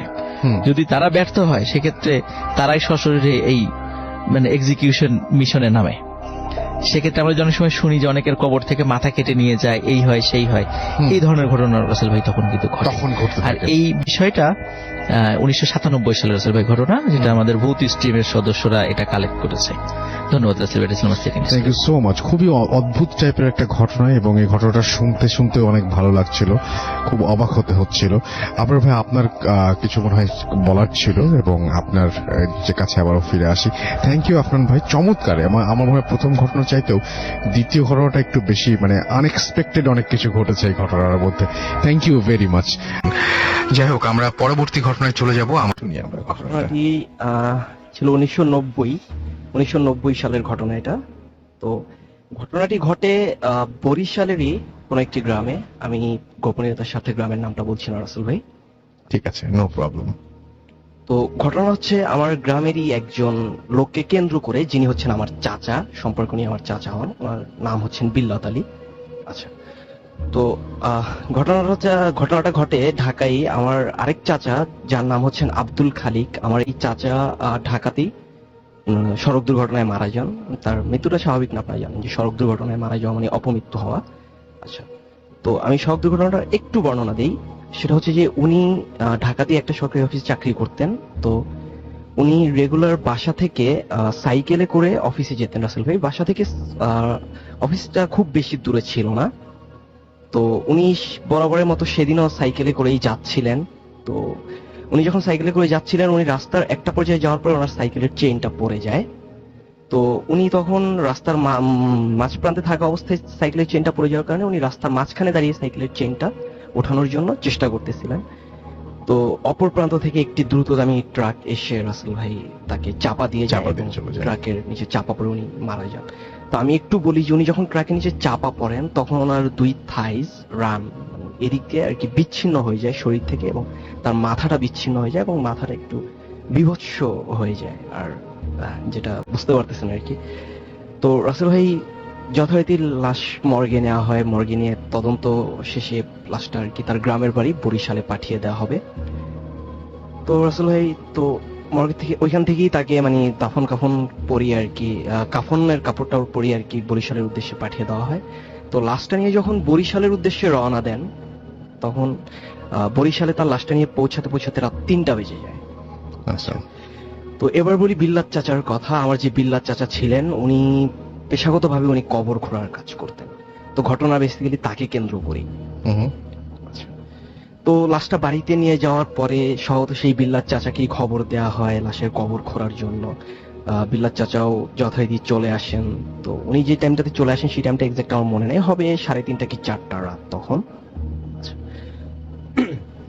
তো বিল্লাত চাচা আসেন। তো স্বাভাবিক লাশটা বাড়িতে নেওয়ার পরে খাটে রাখা হয় এবং বাড়ির সব মানুষদেরকে সেই লাশটা একটু করে দেখানো হয়। আচ্ছা, মুখটা একটু করে দেখানো হয়। আমি আগেই বলেছিলাম আসল ভাই যে মুখটা একটু বিভৎস ছিল, দেখানো তো ছিল, আপনি বলেছিলেন। হ্যাঁ, তো সবাইকে যখন দেখানো হয় তখন ওই সময় বিল্লাত চাচাও সামনে একটু দেখেন। তো একবার উনি জাস্ট একবারই দেখেন, এরপরে উনি আর দেখতে যান না সেটা। তো উনি ওনার যথারীতি কাজে চলে যান, কবর খোঁড়ার কাজে উনি চলে যান। তো রাসেল ভাই একটু বলে রাখি, উনি কবর কিন্তু উনি নিজে একাই করতেন, কবর খোঁড়ার কাজটা। ওনার সাথে আর কেউ থাকতো না, উনি একাই কাজটা করতেন। তো উনি জাস্ট একটা হারিকেন নিয়ে চলে যান কবর খোঁড়ার কাজ করতে। তো উনি কবরটা খুঁড়তে থাকেন। কবরটা খোঁড়ার প্রায় 2/3 কাজের যখন হয়ে যায়, তখনই উনি শুনতে পান যে উনি যখন উপর হয়ে যখন কবর খোঁড়ার কাজটা করছিলেন, তখনই উনি একটু পেছন থেকে উনি শুনতে পান কেউ ওনাকে বলছেন, ভাই কি করে। আচ্ছা, তো উনি স্পষ্টত আওয়াজটা শুনতে পান, বাট উনি আসলে তখন কিছু মনে করেন না। উনি শুয়ে হয়ে দাঁড়িয়ে যান এবং উনি পিছনে তাকান, বাট কাউকে দেখতে পান না। উনি ভাবেন যে তার একটু ভ্রম হয়েছে, হয়তো সেই লাশটা উনি দেখে এসেছেন, যেটা দেখে উনি একটু ঘাবড়ে গিয়েছিলেন, একটু ভয় পেয়েছিলেন, সেজন্য হয়তো ভয় পাচ্ছেন, ভয় রিস্কটা এখনো কাটেনি, ভয় পাচ্ছিলেন। আচ্ছা, তো যথারীতি উনি আবার কাজে মন দেন। ঠিক তার 5 থেকে 6 মিনিট পরে উনি সেই আওয়াজটাই শুনতে পান, কিন্তু এবার তার খুব কাছে। যখন আপনি নিচু হয়ে কোনো কাজ করবেন, তখন আপনার কানের কাছে যদি কেউ কথা বলে, যেভাবে হচ্ছিল ঠিক উনি সেভাবে শুনতে পান যে তার কানের কাছে সেই কথাটাই বলছে, ভাই কি করে। এবার উনি একটু ঘাবড়ে যান, উনি স্পষ্ট শুনতে পান এবং উনি সাথে সাথে পিছনে ঘুরে তাকান। উনি পিছনে ঘুরেই যা দেখেন রাসেল ভাই, সেটার জন্য উনি কখনোই প্রস্তুত ছিলেন না। উনি দেখেন একটু আগে বাড়িতে যেই লাশটাকে উনি খাটের উপরে দেখে এসেছেন, সেই লাশটাই তার পেছনে দাঁড়ানো, কাফনের কাপড় পরা অবস্থায়, সেই বিভৎস মুখটা। আচ্ছা, তো এটা দেখার পরে উনি আর নিজেকে কন্ট্রোল করতে পারেন না, উনি ঠিক সেই কবরের ভিতরেই অচেতন হয়ে পড়ে যান। তো উনি কতটা সময় পড়েছিলেন তা ঠিক বলতে পারবো না, কিন্তু উনি কাজ করতে যাওয়ার পরে বাড়িতে এদিকে সবাই তার জন্য অপেক্ষা করছিলেন যে বিল্লাত ভাই কবর খোঁড়ার কাজ করতে গেলেন, কিন্তু এখন উনি ফিরে আসছেন না কেন। এটা ভেবে সবাই তখন 2-4 জন লোক যায় সেখানে, আমার বাবাও থাকেন, আমার বাবা সহ আমার চাচা এবং আরো 2-1 জন লোক যান সাথে। তারা সবাই গিয়ে সেখানে দেখতে পান সেই বিল্লাত চাচা কবরের ভিতরে অচেতন অবস্থায় পড়ে রয়েছেন উপর। আচ্ছা, তো তাকে উপর হয়ে পড়ে আছেন। উপর হয়ে পড়েছেন। উপর হয়ে পড়ে আছেন। তো স্বাভাবিকত তাকে ধরে নিয়ে আসা হয়, সেখান থেকে তাকে বাড়িতে এনে তার মাথায় পানি দেওয়া হয়, চোখে মুখে পানি ছিটা দেওয়া হয়, তাকে পানি খাওয়ানো হয়। এরপরে তিনি একটু আশ্বস্ত হওয়ার পরে, একটু সুস্থ হওয়ার পরে ওইখানে চিৎকার দিয়ে আবার অচেতন হয়ে পড়ে যান। তো আবার সবাই তখন যাকে ধরে নিয়ে আসে, মাথায় পানি টানি দিয়ে যখন আবার তাকে সুস্থ করা হয়, এবার তাকে জিজ্ঞেস করা হয় এবার কি হয়েছিল। এবার রাসেল ভাই উনি বলেন যে আমি খালিক ভাইয়ের কণ্ঠে শুনতে পাচ্ছি সে কবরের ভিতর থেকে কেউ বলছে, ভাই আমাকে একাই রেখে কোথায় যান। তো এই ঘটনা শোনার পরে রাসেল ভাই এখানে ঘটনা শেষ না, তো সবাই চলে আসে বাড়িতে, বিল্লাত চাচা ওনার বাড়িতে চলে যান, সবাই সবার বাড়িতে চলে যান। তো ওই দিন রাত থেকে বিল্লাত চাচার সাথে আরেকটু ঘটনা ঘটতে থাকে, সেটা হচ্ছে যে উনি রাতে যখন ঘুমাতে যান, তো উনি রাতে ঘুমের একটা পর্যায়ে উনি স্বপ্ন দেখেন সেই আব্দুল খালিক চাচাকে, যেই চাচা ওনাকে বলছেন ভাই আমি ভালো নেই। তো উনি প্রথম দিন এই স্বপ্নটা দেখতে পান, দেখার পরে উনি খুব বিচলিত হন, খুব ভয় পেয়ে যান, বাট উনি তারপরও কাউকে কিছু বলেন না, কোনো কিছুর তোয়াক্কা না করে ঠিক পরের দিনের জন্য আবার একই সময় উনি রাতে বিছানায় চলে যান। ঠিক সেম স্বপ্ন রাসেল ভাই সেম ভাবে সেম কণ্ঠে সেই আব্দুল খালিক চাচা আবার বলছে ভাই আমি ভালো নেই। এভাবে চলতে থাকে। ঠিক তার পরের দিন সেম থার্ড ডে তো একই ঘটনা, একই কণ্ঠে তিনি আব্দুল খালিক চাচার এই কথাটা শুনতে পান, ভাই আমি ভালো নেই। তো এই 3 দিন যাওয়ার পরে চতুর্থ দিনের মাথা থেকে রাসেল ভাই বিল্লাত চাচা প্রচন্ড অসুস্থ হয়ে পড়েন এবং উনি 1 মাসের মতো অসুস্থ ছিলেন এবং ভয়াবহ জ্বর সহ বমি এবং ঠান্ডার যে প্রভাবটা ছিল সেটা সহ উনি অস্বাভাবিক রকমের অসুস্থ ছিলেন। তো রাসেল ভাই এই ঘটনা শেষে উনি 1 মাস পরে একজন হুজুর, আমাদের পাশের গ্রামেরই মসজিদের হুজুরের ইমামের সাথে উনি হুজুরের সাথে ইমাম সাহেবের সাথে উনি কথা বলেন এই ব্যাপারগুলো নিয়ে। তিনি শুরু থেকেই ইমামকে সবকিছু খুলে বলেন এবং সবকিছু খুলে বলার পরে ইমাম এক পর্যায়ে বলে, যেহেতু উনি আপনার স্বপ্নে এসে বলছে উনি ভালো নেই, তো আপনারা তার নামে একটি মিলাদ দিয়ে দিন এবং তার কবরটি তার আত্মীয় স্বজন কাছের মানুষদেরকে নিয়ে ভালো করে জিয়ারত করে একটি মিলাদ দিয়ে ফেলুন তার নামে এবং কিছু ফকির মিসকিনকে খাইয়ে দিন। তো তার কথা মতো তার রিলেটিভস, তার আত্মীয় স্বজনরা, সেই বিল্লাত চাচাও সেখানে ছিলেন, তারা সবাই উপস্থিত থেকে তার নামে একটি মিলাদ দিয়ে দেন এবং তার কবরটি খুব ভালো করে জিয়ারত করার পরে বিল্লাত চাচার সাথে আর কোনো কিছু ঘটেনি। তারপর থেকে বিল্লাত চাচা এখন পর্যন্ত সুস্থ আছেন। এই ছিল আমার ঘটনা। থ্যাংক ইউ রাসেল ভাই। অনেক ধন্যবাদ আপনাকে আপনার ঘটনার জন্য, এবং আশা করছি যে আপনাদের সবার ওনার যে ঘটনাটা উনি বললেন সেটা আশা করছি আপনাদের সবার ভালো লেগেছে। যাই হোক, শুনছেন সবসময় রেডিও 48.0 FM, আমি রাসেল আছি সাথে, এবং এই মুহূর্তে আপনারা শুনছেন ভূত এফএম। ভূত এফএম চলছে এবং আমার কাছে ভূত এফএমের আরো একটা ঘটনা আছে, সেটা আমরা একটু পড়ে শোনাতে চাই। তবে তার আগে আপনাদেরকে জানাই যে আমাদের যদি আপনারা SMS করতে চান তাহলে SMS করতে হলে নিয়মটি হচ্ছে মোবাইলের মেসেজ অপশনে গিয়ে টাইপ করবেন ফুর্তি, FOORTI ফুর্তি, স্পেস দিয়ে লিখবেন আপনার নাম, স্পেস দিয়ে লিখবেন আপনার মেসেজ, পাঠিয়ে দিতে হবে 9840 নাম্বারে। আর আমাদের যদি ইমেল করতে চান, আমাদের ইমেল অ্যাড্রেস হচ্ছে bhutfm@radiofurti.fm, which is BHWTFM@radio। ভয় পেতে পারি এবং আমার সবকিছু, আমার সমস্ত লজিক উল্টাপাল্টা হয়ে যেতে পারে।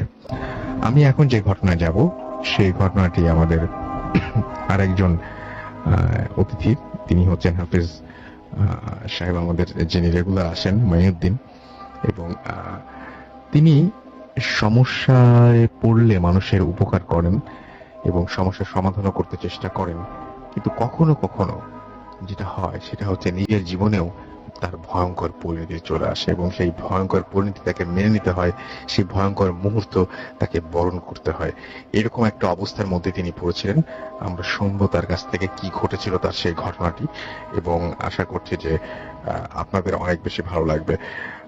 মঈনুদ্দিন ভাই, ওয়েলকাম ব্যাক, কেমন আছেন? আলহামদুলিল্লাহ ভালো। ওকে, সো আপনার ঘটনা আমরা শুনে ফেলি। আমি বেশ কতদিন আগে, 20-25 দিন আগে পাগলা গিয়েছিলাম বউবাজার দিকে। তো আমাদের এলাকাতে যে লোক আমাকে নিয়ে গেছিল, ওর ভাগ্নির পরিস্থিতি খারাপ ছিল। তো সে আলম ভাই করে নাম। তোর ভাগ্নির যে অবস্থা, ও আমাকে বলল যে মেয়েটা ক্লাস 7-এ পড়ে, রাত্রে 2টা বাজলে জানলা খুলে জানলা 1 থেকে 1.5 ঘন্টা একা একা কথা বলে, এবং কথাগুলো ওর মা কিছুই বুঝতে পারে না। কথাগুলো সে বলতে থাকে, 1 থেকে 1.5 ঘন্টা কথা বলে, এবং সে সপ্তাহ জুড়ে প্রতিদিন ভারী খাবার কিছুই খায় না, ভাত রুটি কিছুই খায় না, শুধু তরল খাবার, দুধ জুস খাবে, পানি খাবে, শরবত খাবে, কিন্তু ভাত রুটি গুলো কিছুই খেতে পারে না। আবার যখন বকাঝকা দিলে, মারধর করলে যখন খায়, তখন ও বলে যে আমি মুরগ পোলাও খাবো। তখন তাকে যখন মুরগ পোলাও এনে দেওয়া হয়, তো 3-4 প্লেটের বেশি খেয়ে ফেলে, খুব বেশি অতিরিক্ত খেয়ে ফেলে। তখন ওর মা আবার চিন্তা করে যে এত খাবার কিভাবে খায়, ও একটা মেয়ে মানুষ এতগুলো খাবার কি করে খায়, ও চিন্তা করে। এবং ওর আরেকটা সমস্যা ছিল, ও কোনো মেয়ে মানুষ দেখতে পেতো না, ভালো লাগতো না ওর কাছে, অস্থিরতা লাগতো, কারোর কাছে কথা বলতো না। মা, বোন, ফুপি, খালা, কোনো মেয়েকেই ও সহ্য করতে পারতো না। ছেলেদের সাথে কথা বলতো, বাবা, আঙ্কেল, এদের সাথে, পুরুষদের সাথে ও ভালো কথা বলতো, কিন্তু মেয়ে দেখতে পারতো না। লেখাপড়া একেবারে বন্ধই ছিল, পড়তো না, এবং নীরব, খুব একা পছন্দ করতো। এরকম সমস্যার কারণবশত ওরা খুব টেনশন ফিল করছিল যে কি হইল। তো মামা যখন আমাকে নিয়ে গেছে পাগলায়, তো আমি গেছি। তো যখন আমি ওদের বাসায় বসি, তো দরজাটা বন্ধ করে দেয়, আসে না। তো আমি বলছি ঠিক আছে, একটু বসি, দেখি কি করে আসা যায়। তো আমি প্রায় অনেকক্ষণ অপেক্ষা করলাম, 1-1.5 ঘন্টা অপেক্ষা করার পর ও যখন ঘর থেকে বাহির হয়ে আসলো, ওকে এত সুন্দর করে সাজগোজ করে আসলো যেন ওকে আমরা দেখতে গেছিলাম, এমন পরিস্থিতি। খুব সাজসজ্জা করে, এবং হাতের মধ্যে শরবত, কিছু খাবার ট্রেতে করে নিয়ে আসতেছিল। তো যখন আসতেছিল, আমি ওর দিকটা লক্ষ্য করলাম, ও হাঁটার সময় নুপুরের শব্দ পাই, খুব সুন্দর নুপুরের শব্দ আসে। এবং ও যখন কাছে আসে, আমি রজনীগন্ধা ফুলের সুবাস পাই, খুব সুন্দর খুশবু গ্রামে ভরে গেছে।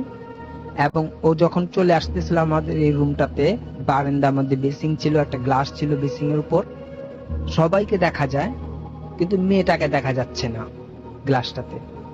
তখন আমার কাছে খুব সন্দেহ হয়, যেহেতু মানুষ, ওকে গ্লাসে কেন দেখা যাচ্ছে না, এবং ও নুপুরের শব্দ, পায়ে তো নুপুর নেই, পায়ে নুপুরের শব্দ আসে কি করে।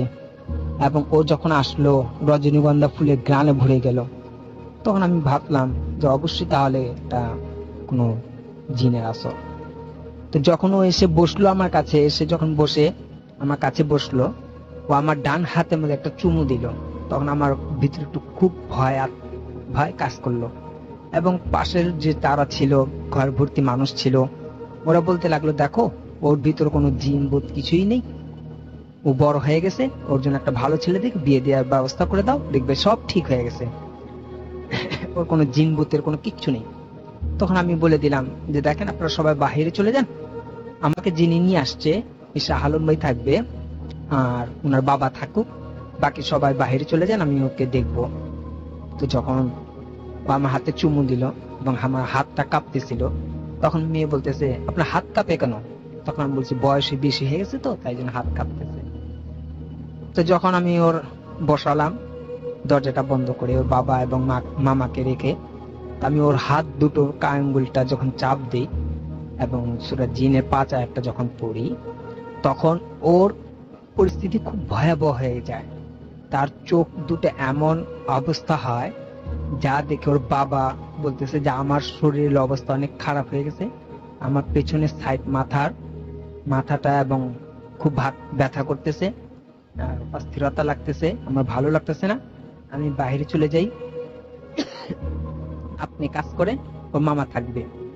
তো মামা বলতেছে আমার একই অবস্থা, আমার খারাপ লাগতেছে। তো ওর মামা বিছানায় একটা বালিশ নিয়ে ঘুমিয়ে পড়লেন, খুব অচেতন হয়ে গেলেন, ওরও ভালো লাগতেছে না বলে।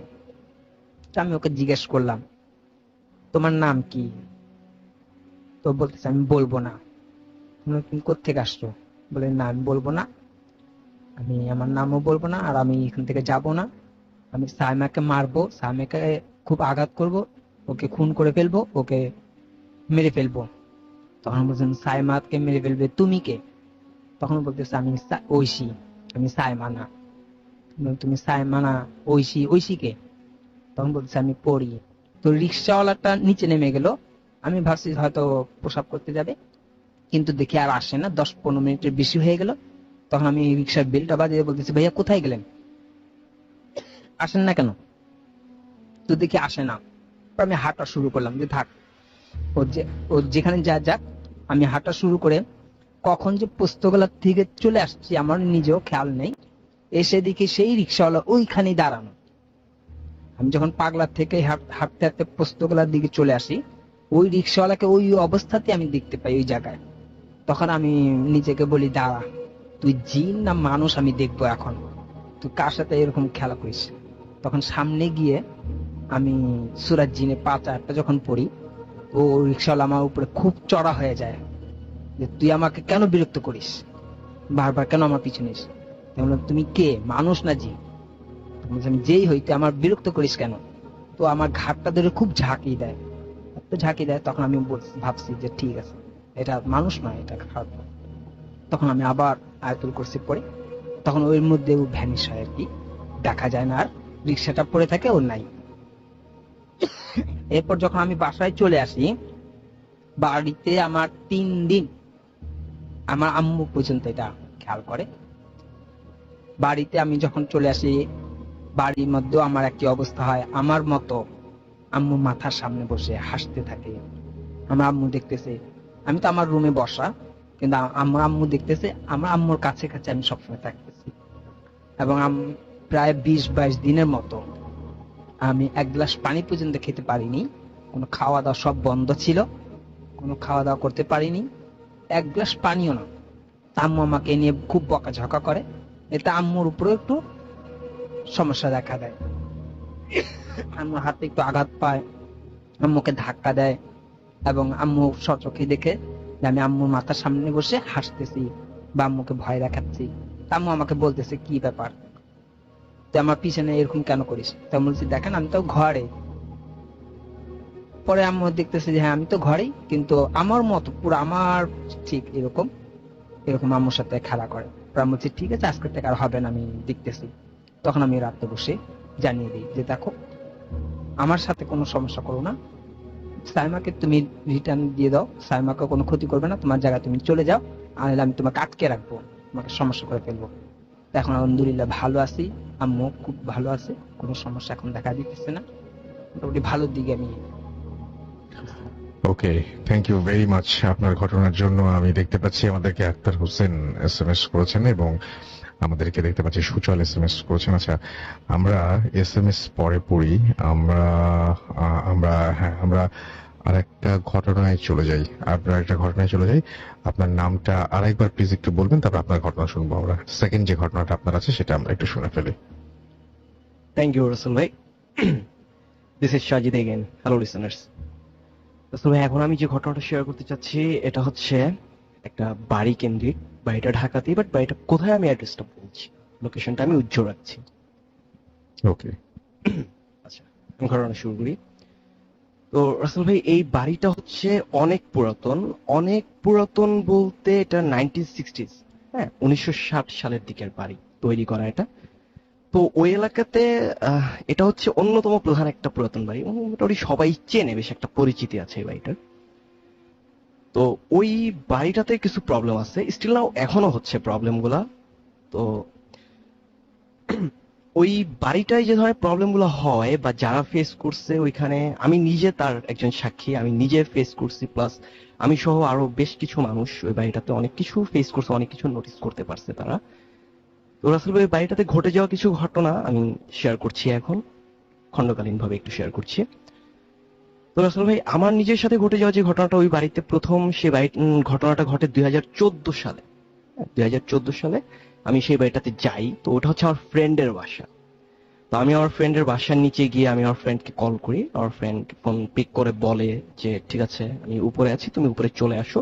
একটু বলি রাসেল ভাই, বাড়িটা হচ্ছে 7 তলা, আমার ফ্রেন্ড থাকে 4 তলায়, ওটা ওদের নিজস্ব বাড়ি। আচ্ছা, আমার ফ্রেন্ড বললো যে তুমি 4 তলায় উপরে চলে আসো, দরজা খোলা আছে। আমি কথা মতো উপরে উঠতে থাকি, ফোনটা কেটে দিয়ে আমি উপরে উঠতে থাকি। তো একটু বলি, আমার ফ্রেন্ড আমাকে একটু হিন্টস দিয়ে দিয়েছিল ওঠার সময়। আমার ফ্রেন্ড আমাকে বলেছিল তুমি যখন সিঁড়ি দিয়ে উঠবে তখন সিঁড়িতে যদি তুমি কাউকে দেখো বা তোমার যদি কারোর সাথে দেখা হয়, তুমি তার সাথে কোনো কথা বলবে না, এখন তাকে কিছু জিজ্ঞেস করবে না, তুমি চুপচাপ উপরে চলে আসবে। তো আসলে আমি আগেই বলেছি বাড়িটা বেশ পুরাতন বাড়ি, যে কারণে বাড়ির সিঁড়িঘরটা বেশ অন্ধকার থাকতো, বেশ অন্ধকার থাকতো দিনের বেলাতেও। আমি যখন সেই বাড়িটাতে গিয়েছি, তো আমার এক্সাক্ট সময়টা মনে নেই, তবে সেটা মাগরিবের আগ দিয়ে হবে 5টা 5:30 টাইমটা, এক্সাক্ট বলতে পারছি না টাইমটা।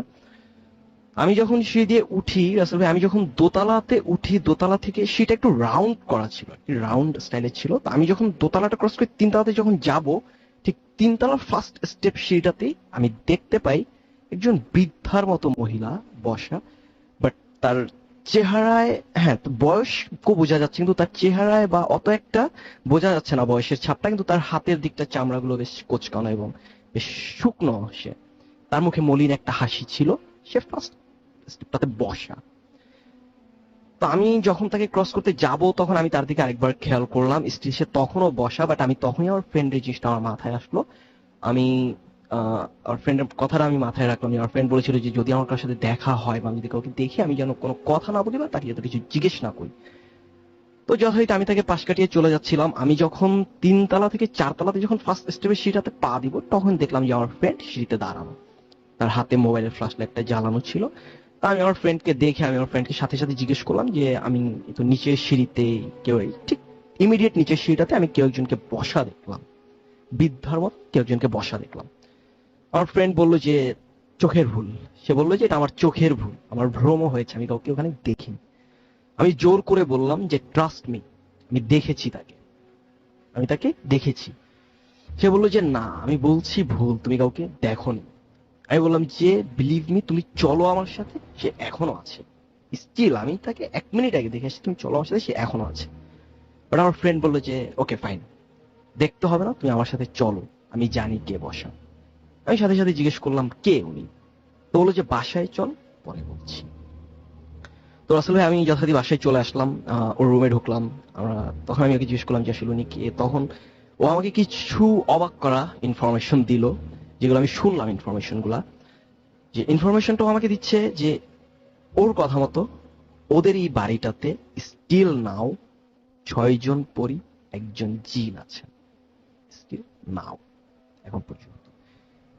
তো যথারীতি আমার চোখ কপালে, একটু ভয় পেয়ে গেলাম। একটু ভয়টা পাওয়াটাই স্বাভাবিক, কারণ আমি কেউ একজনকে দেখলাম। তো তখন সে আমাকে আরেকটু বললো যে তুমি যার সাথে দেখা হয়েছে, তুমি যাকে দেখেছো, ইনি এই 6 জনেরই একজন। তো বুঝতেই পারছেন আমার ভয়ের সীমাটা কোথায়। তো ওই ছিল ঘটনা। তো এই ঘটনার পর্যায়ে ও এক পর্যায়ে আমাকে বলল, সে পরিদিন নিয়ে কিছু সে আমাকে কথা বলল, যে ওর রুমটাতে আসলে ও একাই থাকে। ও যখন বাসায় থাকে না, ভার্সিটি থাকে বা বাহিরে যখন সে থাকে, ওর রুমের ডোরটা লক করে যায়, ওর পার্সোনাল রুমের ডোরটা লক করে যায়। বাট ও যখন বাহির থেকে আসে, ও আসার পরে ওর রুমের দরজার বাহিরে ও যখন লকটা খুলতে যাবে, তখনই ও শুনতে পায় যে বাহিরে 5-6 জন মানুষের মতো, 5-6 জন মানুষের মতো কেউ ভেতরে কথা বলছেন, তারা হাঁটাহাঁটি করছেন।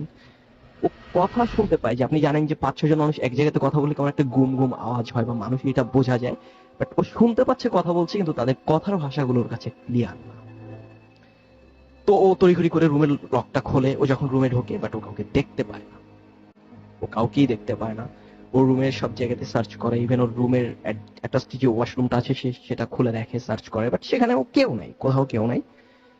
কিন্তু ও হঠাৎ করে এক পর্যায়ে ওর মেঝেতেই ওর চোখটা যায়, ওর মেঝের দিকে ওর চোখটা পড়ে। তখন ও মেঝেতে দেখতে পায় কিছু পায়ের ছাপ।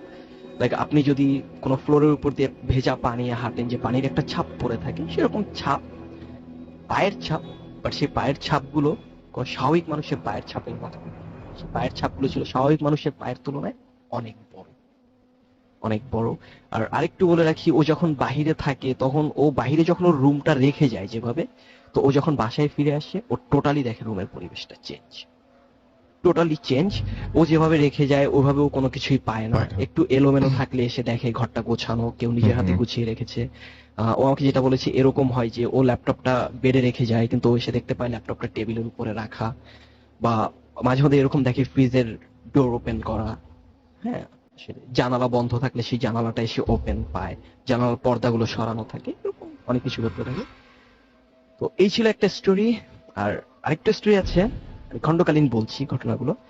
এবার যেটা বলছি এটাও নিজের সাথে ঘটে যাওয়া, এবং ওর সাথে প্লাস ওর গার্লফ্রেন্ড, ওর একটা রিলেশন আছে, অ্যাফেয়ার আছে, ওর গার্লফ্রেন্ড দুজনের সাথে ঘটে যায় এই ঘটনাটা।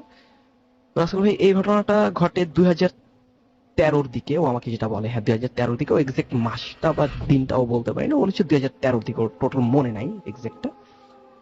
ওর গার্লফ্রেন্ড, ওরা ঠিক মাগরিবের সময়ের আগের দিকটাতে, আমরা যেটা 3 সন্ধ্যা বলি, যে সন্ধ্যা হয়ে আসছে, প্রায় অন্ধকার নেমে এসেছে কিন্তু মাগরিবের আজানটা দেয়নি যে সময়টা, ওই সময়টাতে ও এবং ওর গার্লফ্রেন্ড ওদের ছাদের পূর্ব কর্নার, একেবারে পূর্ব সাইডে একটা কর্নার আছে, ওখানে কিছু ফুলের টব রাখা আছে, ওই জায়গাটাতে দাঁড়িয়ে ওরা কথা বলছিল।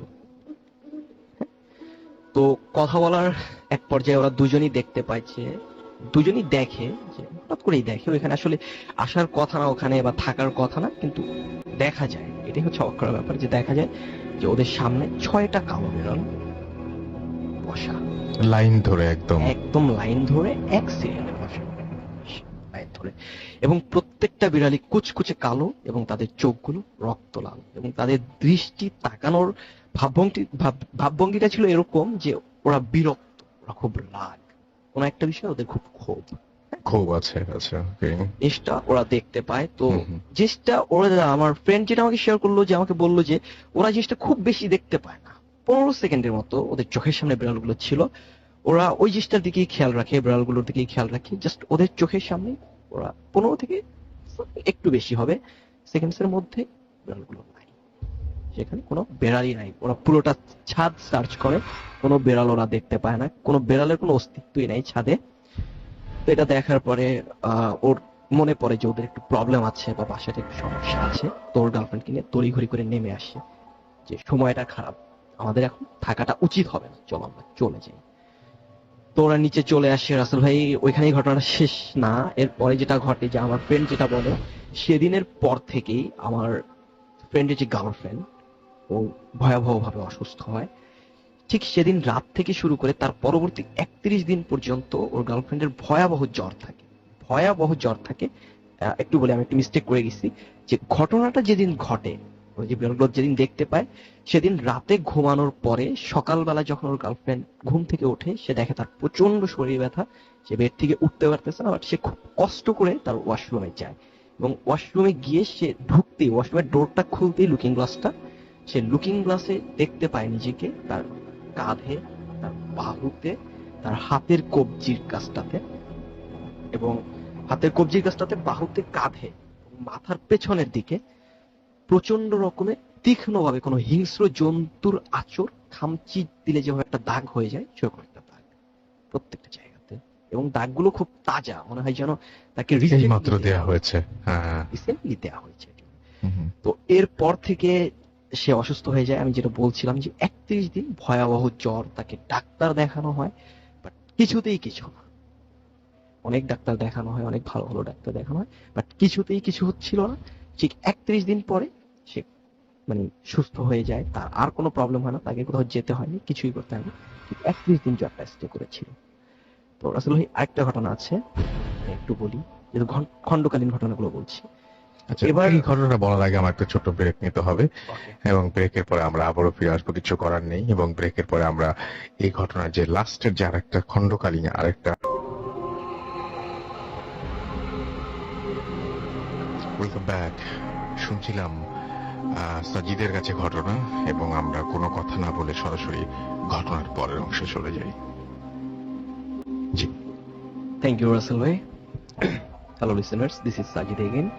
এখন আমি আমার ঘটনার শেষ পার্টটা বলছি রাসেল ভাই। জি, তো এখন যে ঘটনার শেষ পার্টটা বলছি, এটাও আমার নিজের সাথেই ঘটে যাওয়া, এবং ওই বাসাতেই। তো রাসেল ভাই, আমি ওই বাসাটাতে পরবর্তীতে গিয়েছিলাম, আবার সেটা আমাকে কাজেই যেতে হয়েছিল, একটা কাজের কারণে আমাকে সেই বাসাটাতে যেতে হয়েছিল।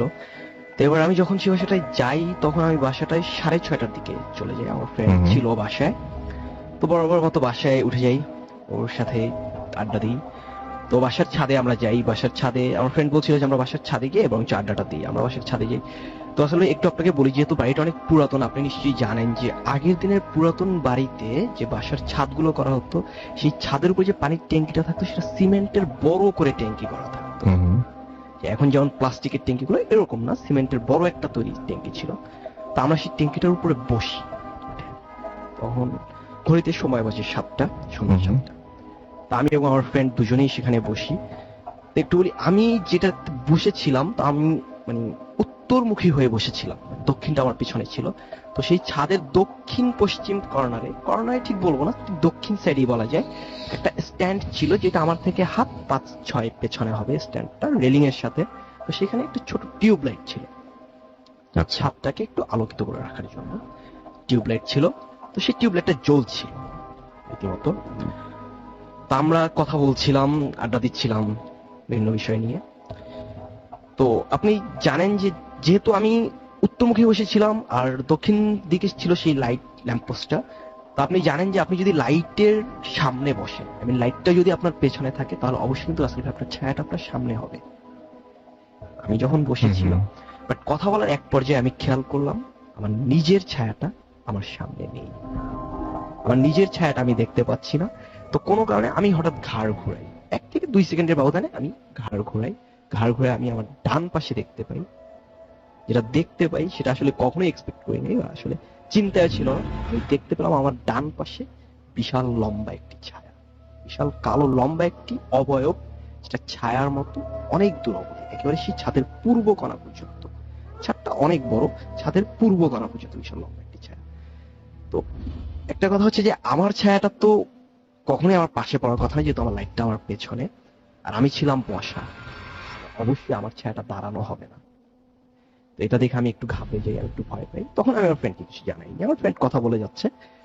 আমি তৎক্ষণাৎ সাথে সাথে আমি আমার বাঁ পাশে তাকাই, বাট আমি আমার বাঁ পাশে কিছুই দেখতে পাই না। যে এর যে ছায়াটা আমার ডান পাশে পড়বে সেরকম কিছুই ছিল না আমার বাঁ পাশে। তো আমি বাঁ পাশ থেকে আবার তড়িঘড়ি করে আমি ডান পাশে তাকাই, তখন ছায়াটা আছে, আমি তখনও দেখছি ছায়াটা। আমি আমার ফ্রেন্ডকে ইশারা করি, কথা বলি না, আমি ইশারা করি আমার ডান দিকে তাকানোর জন্য। আমি এবং আমার ফ্রেন্ড আমরা একসাথে ডান দিকে তাকাই, বাট আমরা কিছু দেখতে পাই না। আমি আমার ফ্রেন্ডকে বলি যে আমি এরকম একটা লম্বা কালো অবয়ব একটা ছায়া দেখেছি। আমার ফ্রেন্ড বললো যে আর কিছু বলতে হবে না, নিচে চল। আমি বললাম যে কেন? বললাম যে নিচে চল। আমার ফ্রেন্ড আর কিছুই বললো না, জাস্ট ও আমাকে ট্যাঙ্কি থেকে আগে নামতে দিয়ে ও পেছনে নেমে ও বললো যে চুপচাপ চল, কথা বলিস না। আমি নিচে চলে এলাম, আমরা রুমে চলে এলাম। তো এবার বলি যে রাসেল ভাই, যে আমি এর আগে যে পরি নিয়ে বলছিলাম বা আমি যে একটা ছায়া নিয়ে বলছিলাম, যাদের দেখেছি একজনকে প্রথম ঘটনায় শেয়ার করেছিলাম, সেটা ওই পরিদেরই একজন ছিলেন। এবার একটু বলি, ওই বাড়িটাতে 2012 সালের দিকে ঠিক বাড়ির পাশেই যে জায়গাটাতে একটা মসজিদ আছে, খুবই পপুলার একটা মসজিদ, সবাই চেনে মোটামুটি ওখানকার। সেই মসজিদটার কথা সবাই জানে, সবাই চেনে। আমি মসজিদটার লোকেশনও বলছি না, মসজিদটার ঠিকানা বলছি না। সেই মসজিদেরই খতিবকে নিয়ে আসা হয় ওই বাড়িতে, যে আসলে কি সমস্যা, খতিবকে নিয়ে আসা হয়। তো মসজিদের খতিব আসেন যথারীতি, উনি সবার আগেই বাড়িটার গ্যারেজটা এবং ছাদটা ভালো করে পর্যবেক্ষণ করেন। এই বাড়িটার গ্যারেজটা এবং ছাদটা সবার আগে পর্যবেক্ষণ করেন ভালো করে। তারপর উনি রুমের ভিতরে যান, রুমের ভেতর সহ বাড়ির ছাদ সহ সবকিছু উনি পরিকল্পনা করার পরে উনি এসে বলেন কি ঘটনা।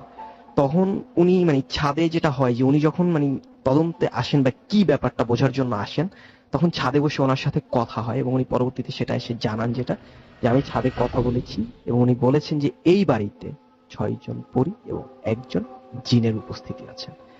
এবার উনি বলেন যে আমি জিনের সাথে কথা বলেছি, জিন উনি বলেছেন যে উনি এই জায়গাটাতে 150 বছর ধরে আছেন। 150 বছর ধরে। আচ্ছা, অনেক আগে থেকে। হ্যাঁ, উনি অনেক আগে থেকে এই জায়গাতে আছেন। এবং পরীদের কথা বলেন যে এরা বহিরাগত, এরা আমার ফ্রেন্ডের সাথে এসেছে, এরা আমার ফ্রেন্ডের সাথে এসেছে। আর যে জিনটা উনি এখানেই স্থায়ী, 150 বছর যাবত আছেন। এবং উনি জিনটা ওনাকে যেটা বলেন যে আমাকে এখান থেকে সরানো, আমাকে এখান থেকে বিতাড়িত করার ব্যর্থ চেষ্টা করো না। এই বাড়ি 7 তালা কেন, এই বাড়ি যদি 1000 তালাও করা হয় তার উপরেও থাকবো, আর আর সবচেয়ে বড় কথা হচ্ছে আমি তো কারো এখানে ক্ষতি করছি না, আমার দ্বারা কারো কোনো ক্ষতি হচ্ছে না। আমি এই জায়গাটাতে নামাজ পড়ি নিয়মিত, আমি কোরআন তেলাওয়াত করি, কেন আমাকে এখান থেকে তাড়ানোর চেষ্টা করা হচ্ছে? উনি প্রশ্ন রেখেছেন। তো তো ওই জিনের সম্পর্কে আরেকটু বলি যে ব্যাপারটা হচ্ছে যে আমার ফ্রেন্ড ওরা সবসময় যেটা দেখতো যে পরবর্তীতে যে ঘটনাগুলো ঘটতো, যে ওরা দুপুরের টাইমে বা সন্ধ্যার টাইমে বা অনেক রাতে বা খুবই ভোরবেলায় ওরা শুনতে পেত যে বাড়ির ছাদের ওই জায়গাটা থেকে কেউ খুব মধুর সুমধুর সুরে কোরআন তেলাওয়াত করছে। অনেক ধন্যবাদ আপনাকে। আপনার কাছে আবারও ফিরে আসবো আমরা। আমি আবার চলে যাচ্ছি হাফেজ মাইনুদ্দিন ভাইয়ের কাছে, একটা কোয়েশ্চেন করব তার কাছে আমি, এবং আচ্ছা ওখানে মনে হয় বলতে পারবেন। কোয়েশ্চেনটা হচ্ছে এরকম ধরনের যে যখন আপনি দেখেন যে কোনো একটা কাজ করতে গিয়ে বিপদটা আপনার উপরেই উল্টে চলে এসেছে, তখন সেখান থেকে পরিত্রাণ পাওয়া পেতে তো অনেক কষ্ট হয়, অনেক কিছু করতে হয়, অনেক কিছু করতে হয় আমাকে। এবং সব সময় মানে মানে কি বলবো, যে এবার আপনি মনে হয় মোটামুটি প্রতিজ্ঞাই করেছিলেন যে আর কোনোদিন এই কাজ করবেন না। এবার আমি পুরো নিজের উপরে ইয়া করেছি যে আর কখনো চীন ছাড়ো টাকাতে যাব না। এরপর আজকে আবার ফোন আসছে যে আমাকে ফরিদপুর যেতে হবে। ফরিদপুরে এরকম একজনের পরিস্থিতি খুব ভয়াবহ খারাপ, তোকে আমি বলে দিচ্ছি ঠিক আছে আইসে। সাধারণত কেন আপনাদের এরকম আক্রমণটা কেন হয়? আক্রমণ কিসের জন্য হয়? ওরা তো আমাদের শত্রু হয়ে যায়। আমরা যখন ওদেরকে তাড়াই, ওদের ইচ্ছে যে আমি যাকে পছন্দ করেছি বা আমার এই জায়গাটা পছন্দ হয়েছে বা আমি মানুষের সাথে বসবাস করব, এর মধ্যে আমরা যদি তাকে তাড়িয়ে দিই, তখন আমাদের সাথে ওরা খুব রাগ হয়ে যায় যে আমাকে তাড়াতে পারবা না, আমি থাকবোই। তো কিন্তু মানুষের তো সমস্যা হয়ে যায়, এগুলো মানুষ তো বিপদ পড়ে যায়, অবশ্যই। তো ওরা আমাদের শত্রু হয়ে যায়। এই জন্য আমাকেও খুব প্রায় এরকম আজকে শুধু নয়, এরকম আমি খুব কষ্ট পেয়েছি, একেবারে আমার জন্য খুব সমস্যা হয়ে দাঁড়িয়ে যায়। ওকে, অনেক ধন্যবাদ আপনাকে। তারপরেও কষ্ট করে এসেছেন এবং আপনি বেশ অসুস্থ ছিলেন। কতদিন অসুস্থ ছিলেন বললেন যেন আরেকবার? প্রায় 25 দিনের মতো। 25 দিনের মতো অসুস্থ ছিলেন। একেবারে ইন্টারনেট খাওয়া দাওয়া সব বন্ধ ছিল। জি জি। সব বন্ধ। এবং এখনো পর্যন্ত আপনি মোটামুটি এখন তো সুস্থ নাকি? এখন আলহামদুলিল্লাহ এখন মোটামুটি আলহামদুলিল্লাহ ভালো আছেন। থ্যাংক ইউ ভেরি মাচ আমাদের সঙ্গে থাকার জন্য। আপনাকে অনেক অনেক ধন্যবাদ, কষ্ট করে তারপরে এসেছেন এই জন্য আপনাকে ধন্যবাদ। এবং আমি আপনার মানে যখন কল দেখি তখনই আমি বুঝতে পেরেছিলাম যে আপনার কাছে কোন একটা ঘটনা ঘটেছে নিশ্চয়ই, এবং আমি জানতাম না যে এত ভয়াবহ অবস্থা। আমরা আর একবার সাজিদের কাছে যাবো, তার লাস্ট যে স্টোরিটা আছে সেই স্টোরিটা শুনবো, কারণ আমাদের নতুন অতিথি নিয়ে আসতে হবে। আপনার লাস্ট স্টোরিটা প্লিজ একটু ছোট্ট করে আমাদের যদি বলতেন। একটু ছোট করে বলতে হবে না? Hello listeners, this is Sajid again. জি। তো রাসেল ভাই, এখন যে ঘটনাটা শেয়ার করছি এটা অবশ্য আমার নিজের সাথেই ঘটে যাওয়া একটি ঘটনা। তো ঘটনাটি ঘটে 2012 সালের জুন মাসে। তো ঘটনাটি ঘটে বরিশালের কোনো একটি প্রত্যন্ত গ্রামে। আমি সেই গ্রামে গিয়েছিলাম আমার কাজিনের বিয়ে উপলক্ষে। হ্যাঁ, প্রত্যন্ত বলতে খুবই ব্যাকওয়ার্ড গ্রামটা। তো সেটা নিলাম চলে যাওয়ার জন্য। এবার বিড়ালটা ডান পাশ থেকে আমার বাঁ পাশে চলে গেল। এবার আমি ভয় পেয়ে গেলাম, আসলেই ভয় পেয়ে গেলাম। তো এবার দেখলাম যে বিড়ালটা দৌড়ে এবার ডান পাশ থেকে সে যখন বাঁ পাশে গেছে, সে এবার তাল গাছের নিচে দাঁড়ায়নি, সে এবার ডাইরেক্ট তাল গাছ থেকে ওঠা শুরু করছে সোজা। তো কিছুটা দূর ওঠার পরে সে আমার দিকে ঘুরে তাকাইছে। আমি তখন ওই জায়গাতে স্থির দাঁড়ানো। তো সে আমার দিকে ঘুরে তাকানো, সে রক্তলাল চোখ নিয়ে সে আমার দিকে একবার তাকিয়ে আবার সে উপরে উঠে চলে গেল। তাই ভাবলাম যে চলে গেছে, এবার আমি স্টেপ নিলাম চলে যাওয়ার জন্য। ঠিক যখন আমি স্টেপ নিতে যাব, তখনই আমি যে জিনিসটা দেখলাম সেটা দেখার জন্য আমি কখনোই প্রস্তুত ছিলাম না। আমি দেখলাম যে তাল গাছ থেকে মানুষের মতো কেউ একজন সাদা কাপড় দিয়ে মোড়ানো, মাথার দিকে সাদা লম্বা ঘোমটার মতো টানা, সে তাল গাছ থেকে নামছে উল্টো ভাবে। উল্টো বলতে তার পা দুটো উপরের দিকে, তার হাত দুটো নিচের দিকে, যেটা কোনো মানুষের পক্ষে সম্ভব না। তো এভাবে করে সে নেমে আসছে। আমি এটা দেখে হতবিহ্বল হয়ে গেলাম। মানে আমি এক চুল নড়তে পারতেছি না, নিজেকে প্যারালাইজড রোগী মনে হচ্ছিল। আমি ওইটাই দেখতেছিলাম দাঁড়ায়। তো সে দেখলাম নেমে এসে আমার সামনে দিয়ে হেঁটে চলে যাচ্ছে। সে আমার দিকে তাকাই নেই, তার কাপড়টা সামনে দিয়ে মুখের দিকে টানা, সে চলে যাচ্ছে। আমি তৎক্ষণাৎ তার পায়ের দিকে তাকালাম, কারণ আমি জানি যে অস্বাভাবিক কোনো কিছু হলে তার পায়ে বা কোথাও একটা ঝামেলা থাকবে। আমি তার পায়ের দিকে চোখ দিলাম। তার পায়ের দিকে চোখ দিয়ে আমি যেটা দেখলাম, তখন আমি বুঝে গেলাম যে আমি খুব খারাপ কিছু একটা মুখোমুখি হয়ে গেছি। আচ্ছা, তো আমি যখন তার পায়ের দিকে তাকালাম, তার পাটা দেখলাম কোনো স্বাভাবিক মানুষের মতো না। তার পায়ের গোড়ালিটা সামনে এবং তার পায়ের পাতাটা পেছন দিকে। তখন আপনি বুঝতে পারলেন যে এর মধ্যে নিশ্চয়ই করে একটা ঝামেলা আছে, এবং সেদিন আপনি নিশ্চয়ই প্রচন্ড ভয় পেয়েছিলেন। হ্যাঁ, সেটা তো নিঃসন্দেহে বলতে ওকে, অনেক ধন্যবাদ আপনাকে আপনার আপনার লাস্ট ঘটনাটার জন্য। Thank you very much. আরো অনেক ঘটনা আপনার কাছে হয়তো শোনা যেত, অন্য কোনো দিন শুনবো আমরা। যাই হোক, আমরা চলে যাব আমাদের সেকেন্ড রাউন্ডের প্রথম অতিথির কাছে, এবং আপনার নামটা প্লিজ একটু বলবেন, তারপর আপনি জানাবেন যে আপনি কোথা থেকে এসেছেন। হ্যালো লিসনার, আমার নাম আবু সাইম। সবাই আমাকে সাইম নাকি ডাকে। আমি এসেছি যাত্রাবাড়ি সোনিয়াকা থেকে। আমরা শুনি আপনার ঘটনা। তো আমি চলে যাচ্ছি সরাসরি আমার ঘটনাতে। আমার ঘটনাটি ঘটে 2012 আগস্টের শেষে। তো তখন ছিল রমজান মাস। আমি এক বাড়িতে তারাবি নামাজ পড়তাম। তো একদিন রাতে আমি তারাবি নামাজ পড়ে শুয়ে যাই। তো রাত্র তখন 2টো থেকে 2:30 বাজে। তো আমি তখন রাতে স্বপ্নে দেখি যে আমি খুবই অসুস্থ, এবং আমার আব্বু আম্মু এবং আমার ইভেন আমার ফ্যামিলির সবাই আমাকে আমি এতটাই অসুস্থ ছিলাম যে আমি কোনো কথা বলতে পারতেছিলাম না। তো তারা আমাকে ডাক্তার এবং কবিরাজ এনে দেখায়। তো তারা সবাই আমাকে বলে যে ছেলে বাঁচবে না। তো এক পর্যায়ে আমার দুলাভাই সে কবিরাজকে নিয়ে এসে স্পেশালি ভাবে। তো তারপর আমি নিচে নামি, কবরের ভিতরে নামি। কবরের ভিতরে নেমে আমি মাথাটা শুধু নিয়ে আসি। এসে আমি সেই ঘরে যাই যে ঘরে আমার দুলাভাইকে আমি রেখে আসছি। তো এরপর একটা থালা নেই আর একটা দা নেই। তো থালার উপরে আমি মাথাটাকে রেখে কোপ দেই। থালাটি তখন কল্লাটি তখন 2 টুকরো হয়ে যায়, এবং মগজগুলো তখন আমি দেখতে পাই, এবং থালার উপরে মগজগুলো পড়ে। তো রাসেল ভাই, আমি মগজগুলো খেয়ে ফেলি। তো এগুলো দেখার পর আমার ঘুম ভেঙে যায়। তো আমি খুবই ঘামতে থাকি। তো এতটাই ঘামতে থাকি, তো আমি ভাবলাম যে হয়তো আমি রমজান শেষ করে আমি হয়তো এতদিন রমজান রোজা রেখেছি, তো এই জন্য ক্লান্ত। আবার কি একটি স্বপ্ন দেখলাম খুবই ভয়াবহ। তো এরপর অনেকবার ঘুমানোর চেষ্টা করি, আসলে আমি ঘুমাতে পারছিলাম না। তো যখন সকাল হয়ে গেল, আজান দিলাম, নামাজ পড়ালাম। নামাজ পড়িয়ে তারপর দিন ছিল আমাদের বাড়িতে ইফতার পার্টি। এই ঘটনাটি ঘটে রাসেল ভাই, আমার যেদিন আমার সাথে যে ঘটনাটি ঘটে, মেইন ঘটনা, সেটি হচ্ছে যে এই ঘটনার আগের দিন রাত্রে আমি স্বপ্ন দেখি। তো তারপর আমি যখন তাদের কাছ থেকে বলে বাড়ি চলে যাই, তো তাদেরকে আমি বলি যাওয়ার সময় যে আমার আসতে একটু লেট হবে। আর রাসেল ভাই, একটা কথা বলে রাখি যে ওই দিন সকালে প্রচুর পরিমাণে বৃষ্টি হয়েছিল। তো বাড়ি আসার পর মাগরিব হয়ে গেল। তো ইফতার করলাম সবাইকে নিয়ে, আত্মীয় স্বজনকে নিয়ে। তো ইফতার করার পর খাবার মাগরিবের নামাজ কমপ্লিট করে তো আমি এক পর্যায়ে শুয়ে যাই, বিশ্রাম নেই, তো শুয়ে যাই। তো আমার আম্মু আর আমাকে ডাক দেয় না। তো তখন রাত্র 8টা থেকে 8:30 বাজে। তখন আমাকে আমার আম্মু ডাক দেয় যে সাইম ওঠো, নামাজ পড়তে হবে। তো আমি আম্মুকে বললাম, তুমি আমাকে তো দেরি করে ডাক দিছো কেন? আমাকে আরেকটু আগে ডাক দিতে, আমার তো নামাজ হতে যাওয়া লাগবে। আমি যে বাড়িতে নামাজ পড়াই সেই বাড়িতে আমাকে যেতে হবে। তো আমার বলছে, আমি তো বুঝতে পারি না যে তুমি নামাজ পড়াতে যাবে। আমি ভেবেছিলাম তুমি তাদের কাছ থেকে আজকে একদিনের জন্য ছুটি নিয়ে এসেছো। তো আমি বলছি না, আমি তাদেরকে বলছি যে আমি আসবো, আমি এসে নামাজ পড়াবো। তো তারপর আমি বাইরে নামি। তো বাইরে নেমে দেখি খুবই অন্ধকার। আর রাসেল ভাই, আমি একটা কথা বলি, ওই দিন ছিল আমাবস্যা রাত, যে কারণে খুব অন্ধকার ছিল।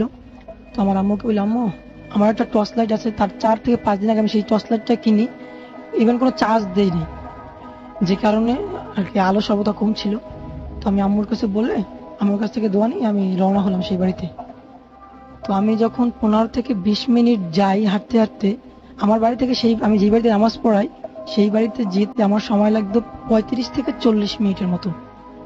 তো আমি যখন 15 থেকে 15 মিনিটের মতো হেঁটে যাই, তো আর আমি আগের দিন রাত্রে, রাসেল ভাই একটা কথা বলি, আগের দিন রাত্রে আমি যেই কবরটা নিয়ে স্বপ্ন দেখেছিলাম, আমি যেই বাড়িতে নামাজ পড়াই সেই বাড়িতে যেতে 15 মিনিট হাঁটার পরে সেই কবরটা আমার ক্রস করে যেতে হয়। সেই কবরটা ছিল আমার খুবই কাছে, যে রাস্তার থেকে 1 ফুট কি 2 ফুট দূরে, তার মানে খুবই কাছে। তো এরপর আমি যখন 15 মিনিটের মতো হাঁটার পর যখন গেলাম, তো দেখতেছি যে ওই কবরটা আমি দেখলাম। তো কবরের উপর লাইট মারার পর আমার সম্পূর্ণ শরীর রাসেল ভাই শিউরে উঠলো। তো এরপর পাশে ছিল তাল গাছ। তাল গাছের পাতাগুলো বাতাসে ঝড়ঝড় করতেছে, মনে হচ্ছিল যে গাছগুলো ভেঙে ভেঙে আমার গায়ের উপরে পড়বে পাতাগুলো। তো তারপর আমি একবার সিদ্ধান্ত নিলাম যে আমি বাড়িতে চলে আসব। তারপর আবার বললাম যে না, যেতেই হবে। তো তারপর আমি আগাই। তো একটু আগাতেই শাকও বাজে গেলে। তো এরপর আমি যখন আগালাম সামনে, 2 থেকে 3 সেকেন্ডের মধ্যে আমি দেখি আমার মাথার টুপিটা মাটিতে পড়ে যায়। আর সঙ্গে সঙ্গে আমি বিসমিল্লাহ বলে পিছনে তাকিয়ে টুপিটা উঠে তাকিয়ে দেখি যে কিচ্ছু না আমার পিছনে। আমি কার সাথে তখন কথা বললাম তা কিচ্ছু না, শুধু একটা ছোট্ট একটা বাতাস এসে আমাকে জড়িয়ে ধরলো। আমি কাঁপতে কাঁপতে মাটিতে বসে পড়লাম এবং আমি তখন হাত দিয়ে, রাসেল ভাই, এইভাবে এইভাবে হাত দিয়ে যে বটগাছটা সামনে, বটগাছটা পর্যন্ত ক্রস করলাম। তারপর এর আগে আমি দেখছিলাম আমার যে শরীরটা খুব ভার হয়ে গেছে, আমি হাঁটতে পারতেছি না। তো আমি বসে বসেই তাল গাছটা পার হয়ে বটগাছটা পার হলাম। তো পার হওয়ার পর দেখতেছি আমি খুব রিল্যাক্স বোধ করতেছি এবং খুব হালকা হয়ে গেলাম। তখন আমি দৌড় দিই। দৌড় দিয়ে আমি যেই বাড়িতে নামাজ পড়াই, আমি সেই বাড়িতে গিয়ে পৌঁছাই এবং পৌঁছে সেই বাড়ির উঠানে গিয়ে আমি একটা চিৎকার করে আমি জায়গায় সেন্সলেস হয়ে পড়ে যাই। তো তারপর তারা ঘর থেকে নেমে এসে আমাকে আর কি করলো আমার মনে নেই। তো পরদিন সকালে তারা আমাকে জিজ্ঞাসা করলো যে হুজুর কি হয়েছে আপনার সাথে গতকাল রাত্রে। তো আমি আর কিচ্ছু মনে পড়ে না। তো আমি তাদেরকে বলি কই কি হয়েছে, আমি তো কিছুই জানি না। তখন তারা বলে হ্যাঁ হুজুর, আপনার সাথে রাত্রে কিছু হয়ে গেছে, আপনি একটু ট্রাই করেন যে কি হয়েছে।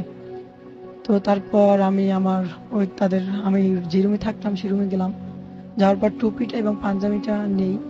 তারপর দেখি সেগুলোতে কাদা মাখা। তো ওগুলো দেখে আমার সবকিছু কথাগুলো মনে পড়ে যায়, রাত্রে আমার সাথে কি ঘটেছে সেগুলো। তারপর আমি এই কথাগুলো তাদের কাছে বলি। বলার পর সেই বাড়িরই একজন আমাকে বলে যে হুজুর, ভয় পাওয়ার কিছু নেই। এটা একটা আশ্রা জাতীয় জিন, এটা মানুষকে ক্ষতি করে না। এটা অনেক সময় মানুষের সাথে দেখা হয়, ইনি ক্ষতি করে না। অনেক ধন্যবাদ আপনাকে আপনার ঘটনার জন্য। আমরা চলে যাব আমাদের সর্বশেষ অতিথির কাছে। আপনার নামটা প্লিজ একটু বলবেন, তারপর আপনি বলবেন যে আপনি কোথা থেকে এসেছেন। Hello listeners, I am Asif Farnomi from Bonusri Rampura. ওকে, চলে যাই আপনার ঘটনায়। রাসেল ভাই, স্টোরিটা লাস্ট ইয়ার এপ্রিলের দিকে। আমি ক্লাস করে বাসা আসার পরে ঘুমায় পড়ছিলাম। ওই দিন সকালবেলা আমি 7টার দিকে ঘুম থেকে উঠে ক্লাসে চলে যাই। সো আমার টায়ার লাগতেছিল দেখে আমি ঘুমিয়ে পড়ি। আচ্ছা। আর একটা ব্যাপার, আমার অল টাইমের একটা হ্যাবিট যে আমি আমার রুমের পর্দাগুলো তারপর দরজাগুলো লক করে ঘুমাইতাম। ওই দিন আবার আমার ছোট চাচা চাচি তাদের শ্বশুর বাড়ি যাবে। তো আমাকে অলমোস্ট 5টার দিকে ডেকে বলতেছে কি যে তুমি দরজা লক করে ঘুমায় পড়ো। ও একটা কথা বলতে ভুলে গেছি যে আমরা যে বিল্ডিং এ থাকতাম ওই বিল্ডিং এ 2টা ফ্ল্যাট নিয়ে থাকতাম। এক সাইডে দাদু ফুপি আপু, অন্য সাইডে আমি ছোট চাচা চাচি আর একটা কাকা থাকতাম। আচ্ছা। সো ওই দিন কাকা অফিসে ছিল আর যে ছোট চাচা ছিল সে শ্বশুর বাড়ি যাবে, তো সে আর অফিসে যায় নাই। দেন তারা আমাকে 5টার দিকে ডেকে বলে কি তুমি দরজাটা লক করো দেন ঘুমাও। সো আমি উঠে দরজাটা মেইন ডোরটা লক করলাম। দেন তারপর চেক করলাম যে কোনো বারান্দার দরজা খোলা আছে কিনা। সো আমি রুমে এসে অ্যাগেন ঘুমে পড়লাম। মেবি মাগরিবের আজানের পরে হঠাৎ করে আমার ঘুমটা ভেঙে যায়। ওই টাইমটা একটু অন্ধকার হয়ে আসছিল। তো আর আগেই বলে নিছি যে আমি পর্দাগুলো আটকানো ছিল, তো দেখে অন্ধকার ছিল। আর আমি যখন 3টার দিকে ঘুমাইছি, তো ওই টাইমে লাইট অন করার কোনো কোশ্চেন ছিল না। হঠাৎ করে আমি আমার চোখটা চলে যায় আমাদের ড্রয়িং রুমে। আর আমার রুম থেকে ড্রয়িং রুম প্লাস ডাইনিং স্পেসটা দুইটাই ক্লিয়ার দেখা যায়। তো দেখলাম কি একটা হোয়াইট শাড়ি পরা একটা মহিলা তার আঁচলটা মাটিতে টানতেছে, অ্যাজ লাইক মুভির মধ্যে যেমন দেখা যায় যে তার আঁচলটা যেমন টানে, ওইভাবে টানতে টানতে সে ড্রয়িং রুম থেকে কিচেনের দিকে চলে যাচ্ছে। আর একটা জিনিস আমি নোটিস করলাম, মহিলাটার চোখটা মানে মানে ফেসটাতে একটা কষ্ট টাইপের কিছু একটা ছিল, আর তার চুলগুলা হোয়াইট ছিল। সো মানে ঘটনাটা যদিও 5 সেকেন্ডের মতো ছিল, বাট আমি উঠে যে মানে ফিল করতেছি যে হ্যাঁ এটা কি ছিল। পরে আমি উঠে দেখতেছি যে আমার রুমের জানলাগুলা খোলা, ইভেন পর্দাগুলো উঠতেছে, ইভেন আমার বারান্দার দরজাটা খোলা। সো পরে চিন্তা করলাম যে আমার রুমের পর্দা প্লাস জানলা কিভাবে খুললো, ইভেন দরজাটা কিভাবে খুললো। সো আমি দৌড় দিয়ে মানে অপর পাশে চলে গেলাম, মেইন ডোর খুলে। আমি যাওয়ার পরে ফুপিকে আস্ক করতেছিলাম যে তোমরা কি কেউ ওই সাইডে গেছিলা? বাট পরে ফুপি আমাকে আস্ক করতেছে যে না তো কেউ যায়নি। পরে ওই টাইম আমার আবার মনে হলো যে আমি মাত্রই তো মেইন ডোরের দরজাটা খুলে আসলাম, তো তাদের তো আসার কোনো কোশ্চেন নাই। পরে আমি অলমোস্ট কেঁদে দিছি। দেন ফুপি আমাকে আস্ক করতেছে যে কি হয়েছে বল। পরে আমি বললাম যে আমি একটা মহিলাকে দেখলাম, সে ড্রয়িং রুম থেকে হাঁটতে হাঁটতে কিচেনের দিকে চলে গেছে। তার চুল ছাড়া ছিল, ইভেন তার ফেসটার মধ্যে একটা কষ্ট জড়িত ছিল। সো দেন তারা আমাকে বলতেছে না এটা তোর হয়তো বা হ্যালোসিনেশন, তুই সন্ধ্যার দিকে ঘুম থেকে উঠছো, সারাদিন টায়ার্ড ছিল, ক্লাস ক্লাস করে আসো, তো তোর হ্যালোসিনেশন হতে পারে। পরে আমি বলতেছি না এটা হ্যালোসিনেশন না, আর হ্যালোসিনেশন হইলে তাহলে আমার রুমের জানলাগুলা কিভাবে খুলবে? দরজাটা না হয় বাতাসে খুলতে পারে তোমাদের কথা হিসাবে, বাট জানলা খুললে তো কোনো স্কোপ নাই। তো তারা তারপর আমার কথা বিলিভ করতেছিল না। আমি তাদের বলতেছিলাম হ্যাঁ চলো আমার রুমে যে দেখো যে জানলা এখনো খোলা, ইভেন দরজাটাও খোলা আছে। দেন তারা আসলো, তারা চেক করে দেখলো যে দরজাটা বাতাসে খোলা কোনো স্কোপ আছে কিনা। না, তারা ওইটা পায়নি। বাট তারা আমাকে মানে তারপরও বলে যাচ্ছিল যে এটা আমার হ্যালোসিনেশন, এই টাইপের কিছুই হয়নি। এই তো পরে আমি অলমোস্ট 7-8 দিনের মতো রুমের মধ্যে মানে যেতে ভয় পাইতাম। আমি রুমে গেলে একটা মানে ভয় কাজ করতো আমার।